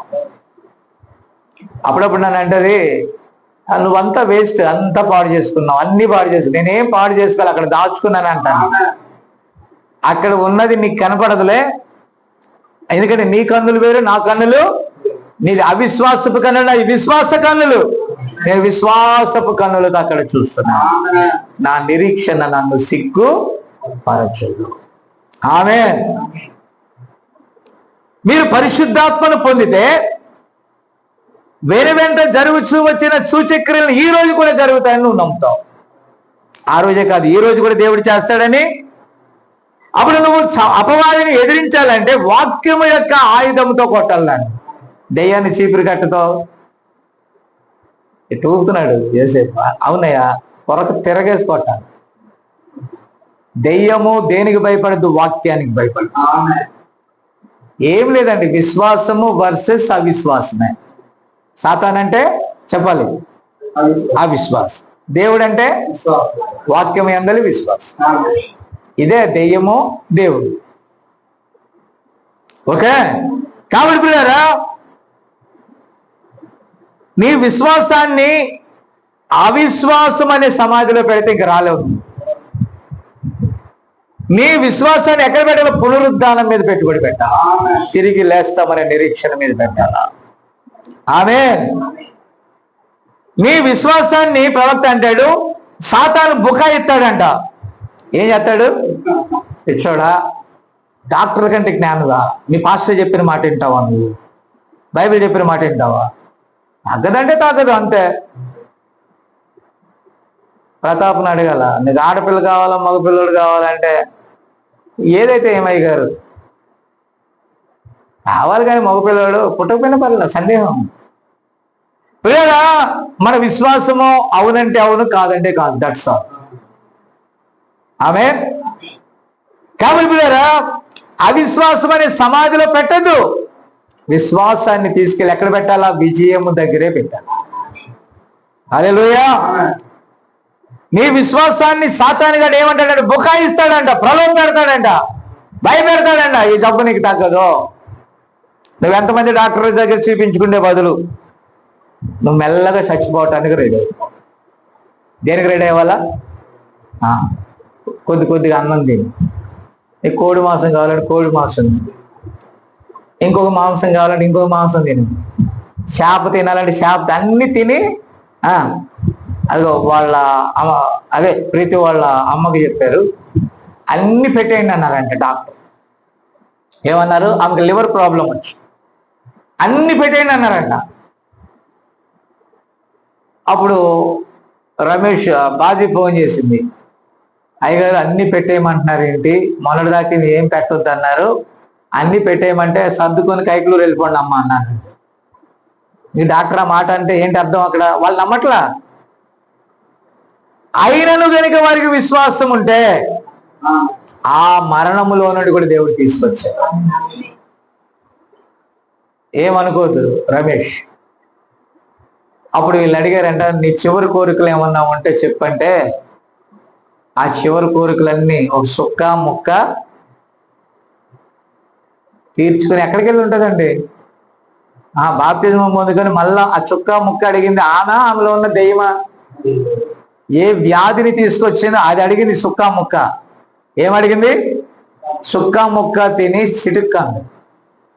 ఇందాక సన్నీ గారితో అంటున్నాను, వీడితో ఏమన్నానంటే, మిస్టర్ ప్రీతికి ఏమైందంటే చెయ్యి అస్సలు లేపలేకపోతుంది అని. దేవుడు స్వస్థపరుస్తాడా దెయ్యం స్వస్థపరుస్తాడా అంటే ఏంటి అలాగడిగావు? దేవుని సన్నిధిలోకి వెళ్తే ఎవరుంటారు? ఇంట్లో ఉంటే ఎవరుంటారు? ఏమన్నా నువ్వు? అవును కదా, సాతాను ఏమంటే బుకాయిస్తుందంట. ఆ పిల్లల్ని ఎత్తుకుండే వాళ్ళు లేరు, వాళ్ళని ఎత్తుకుండే వాళ్ళు లేరు, వీళ్ళని ఎత్తుకుండే వాళ్ళు లేరు. మళ్ళీ ఈ చేతితో అంటే ఈ చెయ్యి ఇంత దెబ్బలంలాగా మారిపోద్ది. ఎన్నడూ తగ్గదండి. నువ్వు స్కానింగ్ తీసుకెళ్ళినా తగ్గదు, నువ్వు ఇంకొక పెద్ద డాక్టర్ దగ్గర తీసుకెళ్ళినా తగ్గదు. వాక్యం దగ్గర మాత్రమే. వినటం వల్ల నీకేం కలుగుతుంది? విశ్వాసం కలుగుతుంది. విశ్వాసం వల్ల స్వస్థత. డాక్టర్లు నమ్మితే ఈ డాక్టర్ నుంచి ఇంకొక డాక్టర్, ఆ డాక్టర్, నువ్వు ఆటో కూడా అమ్మేయాలి. No doubt. అన్ని అమ్మేసుకొని పోవాలా? సాధ్యమా దేవుడు స్వస్థపరచకపోతే? చెప్పవేంటి యోసేపు? చెప్పే. స్వస్థపరచకపోతే సాధ్యమేనా? దేవుడు అనుగ్రహించకపోతే డాక్టర్ బాగు చేయగలడా? No no no no no. డాక్టర్లు నమ్మొద్దని నేను అంటలా. మందు మీద, మందు అంటే టాబ్లెట్ల మీద, డాక్టర్ల మీద మాత్రమే నమ్మకం పెట్టుకోవద్దు. అలాగైతే నువ్వు వధువు కాదు. Only believe all things are possible. దేని వల్ల వస్తుంది? విశ్వాసం. స్వస్థత దేని ద్వారా కలుగుతుంది? విశ్వాసంగా. విశ్వాసం దేని ద్వారా వస్తుంది? ఇప్పుడు ప్రతాప్ అంటాడు, ఇక్కడికి వస్తే పిల్ల జల్ల విసికిస్తారని నువ్వు అనుకుంటావు. అక్కడికి వెళ్తే ఆ పిల్లల్ని ఎత్తుకునే వాళ్ళు లేరని ఆమె అనుకుంటుంది. ఇంకెన్నడూ ఈ దెయ్యం తగ్గదు. ఏం తగ్గదు? ఆ కాపలాదారుడు ఎల్లవేళ్ళ కాసుకొని ఉండాల్సిందే. వాడికి అది టోకెనే తెలియలేదంటే ఇంక అదే మరి కథ. ఆ టోకెనే తెలియలేదంటే అర్థం ఏంటి? మెసేజే. మళ్ళీ ఇక్కడ వీడియోలు పెడతాడు, ఆడియోలు పెడతాడు, అవి పెడతాడు, ఈ పెడతాడు, ఆ వైరు పెడతాడు, ఈ వైరు పెడతాడు, డ్రమ్ము కొడతాడు, డోలకు కొడతాడు. కానీ వాక్యం అంటే, ఆ వాక్యం అంటే తెలియకపోవడం అవిశ్వాసం. మరణం అంటే అదే ఆత్మీయంగా. ఏ ఛాయిలో ఉన్నావు నువ్వు? ఏ ఛాయిలో ఉన్నావు? నేను గన్ షాట్గా అడిగాను, దేవుడు స్వస్థపరుస్తాడా? స్వస్థపరచాడా అంటే స్వస్థపరుస్తాడు. కానీ ఇదేనా విశ్వాసం అంటే? అందుకే నీకు టోకెన్ అర్థం కాల. రక్తం అనే గుర్తు ఎవరికి అర్థం కాలా? ఫరో ఇంటి వారికి అర్థం కాలా. ఎవరికి అర్థమైంది? దేవుని ఇంటి వారికి ఆ టోకెన్ అర్థమైంది. రక్తము గుర్తు ఎవరికి అర్థమైంది? పరిశుద్ధాత్మ కల వారికి. ఎవరికి అర్థం కాల? పరిశుద్ధాత్మ లేని వాళ్ళకి అర్థం కాల. ఆ రక్తం ఈ కడియపు వాక్యమే. ప్రవక్త అన్నాడు, నీ మీద నీళ్ల కుండలో పెట్టిన, నూనె కుండలో పెట్టిన స్వస్థత రాదు, వినుట ద్వారానే వస్తుంది స్వస్థత. విని బిలీవ్, నమ్మితే దేవుడి కార్యం చేయటం ప్రారంభించు. ఎన్ని ముళ్ళు ఉన్నాయో ఈ దేహంలో చెప్పలేను నేను. అన్ని ముళ్ళకి ఒకటే solution, the word of God. పడుకున్నాను, 4 వచ్చాము, అప్పుడు బాగా నిద్ర ముంచుకొస్తుంది. పడుకున్నాను, 5:30 కల్లా దానం గారు గిర్ర పడుకున్నావా? అయితే పడుకొని పెట్టేశాడు ఆయన. ఇక పడుకుంటావా? అమ్మ దొంగ పడుకున్నావా అని అంటే పడుకుంటావా? ఓ నాయన, ఇక్కడ ఏదో ఇబ్బందిగా ఉందని మళ్ళీ అట్లా వెళ్ళొచ్చేలోకి 6 అయింది. 6 అయ్యాక ఎర్లీ మార్నింగ్ వాక్యం చెప్పడానికి దేవుడు కృపనిచ్చాడు. ఆ తర్వాత మధ్యాహ్నం కొంచెం రెస్ట్ తీసుకున్నా. మళ్ళీ సాయంకాలం సాతాను అంటది, 2 పూటలు చెప్పాలా? అలిసిపోరు పిల్లలు. వాక్యం వింటే మన్నాను తింటే అలసిపోతారు. అది మన్నాను తిన్నా సత్తారు, కానీ జీవాన్ని తింటే సావరే. సాతాను ఏమంటుంది? ప్రార్థనకి వెళ్తే చెయ్యి నొప్పి ఎక్కువది. నొప్పి తగ్గించే ప్లేసా ఎక్కువయ్యే ప్లేసా ఇది? ఏంటిది? స్వస్థపరిచే దేవుని సన్నిధి. సాతాను ఏమని తెలుసా? ప్రార్థనకు బాబాక. డాక్టర్ దగ్గరికి వెళ్తే ఎవరు పట్టుకుంటారు పిల్లల్ని? దెయ్యం పట్టుకుంటుందా? డాక్టర్ పట్టుకుంటాడా? అమ్మా నీ పిల్లల్ని తీసుకొచ్చామ్మా, నా ఒళ్ళో పెట్టేసి వెళ్ళిపో అంటాడా? పరమ డాక్టర్ ఇక్కడ ఉన్నాడు. 20 లక్షల మందికి మోషే ఒక్కడే సూపర్ స్పెషాలిటీ హాస్పిటల్. ప్రతి దానికి సొల్యూషన్ ఎవరు చెప్పారు? అక్కడ ప్రవక్త చెప్పాడు. ఈరోజు ప్రవక్త వాక్యం దగ్గరికి రావాలి. నీ ఎవ్రీ ప్రాబ్లం ఇక్కడే సొల్యూషన్. ఆమేన్. విన్నారా? సాతాను అంటే బుక్క ఇస్తాడంట. స్వస్థత పొందుకొని ఏం చేస్తాడు? అక్కడ ఉండేది ఎవరు మాకు తెలవదా? బాబాయ్ కదా, చిన్న ఆయన పెద్ద ఆయన. No, I'm servant of God. అందుకే ప్రవక్త స్వదేశంలో గనుడు కాలేడు. నా మాట విన్నారా? నువ్వు నమ్మకపోతే ఎంత ప్రార్థన చేసినా నీకు జరగదండి.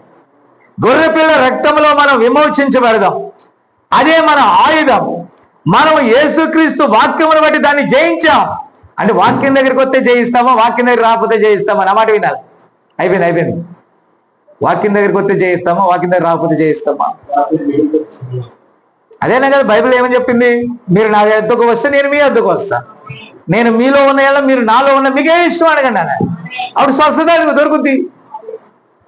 అది కాదు కానీ ఒక చిన్న అడ్జస్ట్మెంట్ చేయి. నేను నీ దగ్గరికి రాను కానీ నువ్వు బాగు చేయి. How is it? ట్యాబ్లెట్లు ఇస్తే మింగను కానీ హాస్పిటల్ చూడగానే తగ్గిపోవాలా? ఎలా తగ్గుద్ది? మెడిసిన్ ఇవ్వాలా, స్కానింగ్ చేయాలా, బ్లడ్ టెస్ట్ చేయాలా, మెడిసిన్ ఇవ్వాలా, అది నువ్వు మింగాలా, అప్పుడు తగ్గుద్ది. ఈ వాక్యాన్ని నమ్మాలా, నమ్మి విశ్వసించాలా, విశ్వసించి ప్రార్థించాలా, ప్రార్థించి పొందుకోవాలా. ఇవన్నీ తీసి పక్కన పెట్టి తగ్గిపోవాలంటే తగ్గదు. నథింగ్. ఆమేన్. ఈరోజు మన ఆయుధం వాక్యమే.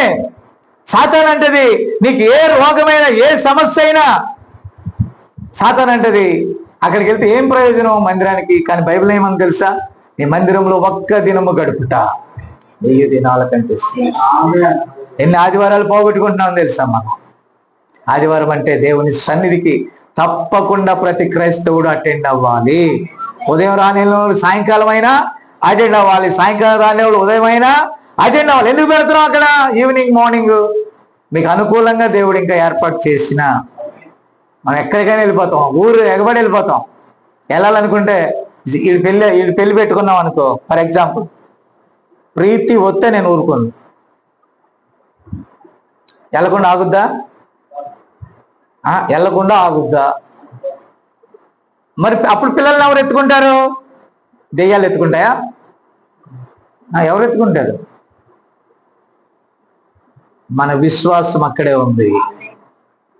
హల్లెలూయా. వాక్యాన్ని నువ్వు పైకెత్తాలి. ఆయన నిన్న నేడు నిరంతరం మారని దేవుడని నువ్వు చెప్పినప్పుడు ఈ రోజు కూడా ఆయన నిన్ను స్వస్థపరుస్తాడు. దెయ్యం ఏమంటే, దెయ్యపు శక్తి ఏంటండి? దెయ్యపు శక్తి అంటే ఏంటి? వాక్యాన్ని నమ్మకుండా వాక్యం నుండి బయటికి నేను ఈడ్చుకెళ్ళిపోద్దా, దాని శక్తి అది. దేవుని ఆత్మ దేవుని వాక్యం దగ్గరికి వెళ్ళి బాగుపడాలి. దేవుని శక్తి నేను ఎక్కడ తీసుకొస్తుంది?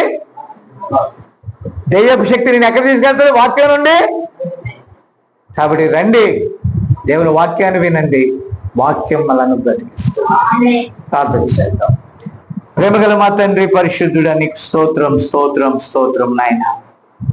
ఎన్ని మారులు బోధించిన చాలా మందికి గ్రహించలేకపోతున్నారు.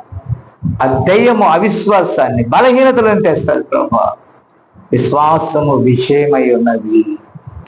అదేవా ఈ రాత్రి ప్రయాసలో నాయన వర్షం పడిన, ఆయన చుట్టుప్రక్కల నీరు చేరిన ఈ బిడ్డల యొక్క విశ్వాసమును బట్టి ఇక్కడికి వచ్చి ఉండగా ఈ వాక్యము వారిని ధైర్యపరచును గాక. వారి వ్యాధుల్లో, అనారోగ్యాల్లో, ఇబ్బందుల్లో, ఇరుకుల్లో నీ సన్నిధికి వచ్చారు కనుక నాయన తప్పకుండా నీ బిడ్డలు దీవించబడుదురు గాక. ఒక సూచన ప్రభువా, నీ సన్నిధికి వచ్చిన వారు నాయన వారిలో దీవెన కనపడాలి, ఆశీర్వాదం కనపడాలి. వాక్యం యొక్క గ్రోత్ అందరూ చూచినట్లుగా మేలు చేయి. వాక్యాన్ని నమ్మిన ఇశ్రాయేలులో మరణం లేదు. వాక్యాన్ని నమ్మని నాయన ఐగుప్తులో మరణం, గోషేనులో జీవం ప్రభువా. నమ్మిన వారికి అద్భుతాలు, నమ్మని వారికి నాయన శాపము శాపము. నాయన ప్రభా నీ కృపదాయి చేయి, క్షమించండి. నీ సన్నిధిని బిడ్డలు ప్రేమించటానికి, ఏ రోజు కూడా నువ్వు గొప్ప కార్యాలు చేసే దేవుడు అని నమ్మటానికి మేలు చేయి. చేరువచ్చే నీ బిడ్డలందరినీ మరొకసారి చేతులకు అప్పగిస్తున్నా. ఫోన్ కాన్ఫరెన్స్ లో ఉన్న వారిని ఆయన ఇది రికార్డ్ చేయబడి ఎక్కడికైతే వెళ్తుందో వారిని కూడా జ్ఞాపకం చేసుకో. మహిమ నీకే, ఘనత నీకే, ప్రభావములు నీకే చెల్లిస్తూ వీళ్ళని క్షేమంగా వారి ఇళ్ళకి చేర్చమని వేడుకుంటాం. ఎడం ప్రక్కన కుడి ప్రక్కన ఏ కీడు కలకుండా సాయం, ప్రతి విష కీటకాలు వాటి నోర్లను బంధించు ప్రభువా. ఏది కూడా దాడి చేయకుండా సాయం చేయి. దినమంతా నీ సన్నిధి ఉంచినందుకు స్తోత్రాలు. రేపు మా ప్రయాణాలు కూడా తోడై ఉండండి. అక్కడ కూడా ఇదే సమయానికి నాయన మరలా వాక్యం దగ్గర మేము ఉంటుండగా అక్కడ కూడా మమ్మల్ని బలపరిచి ఆయన శక్తిని బట్టి మహిమ ఘనత ప్రభావములు నీకే ఆనందిస్తూ యేసుక్రీస్తు నామమున అడుగుచున్నాము. ఆమేన్, ఆమేన్.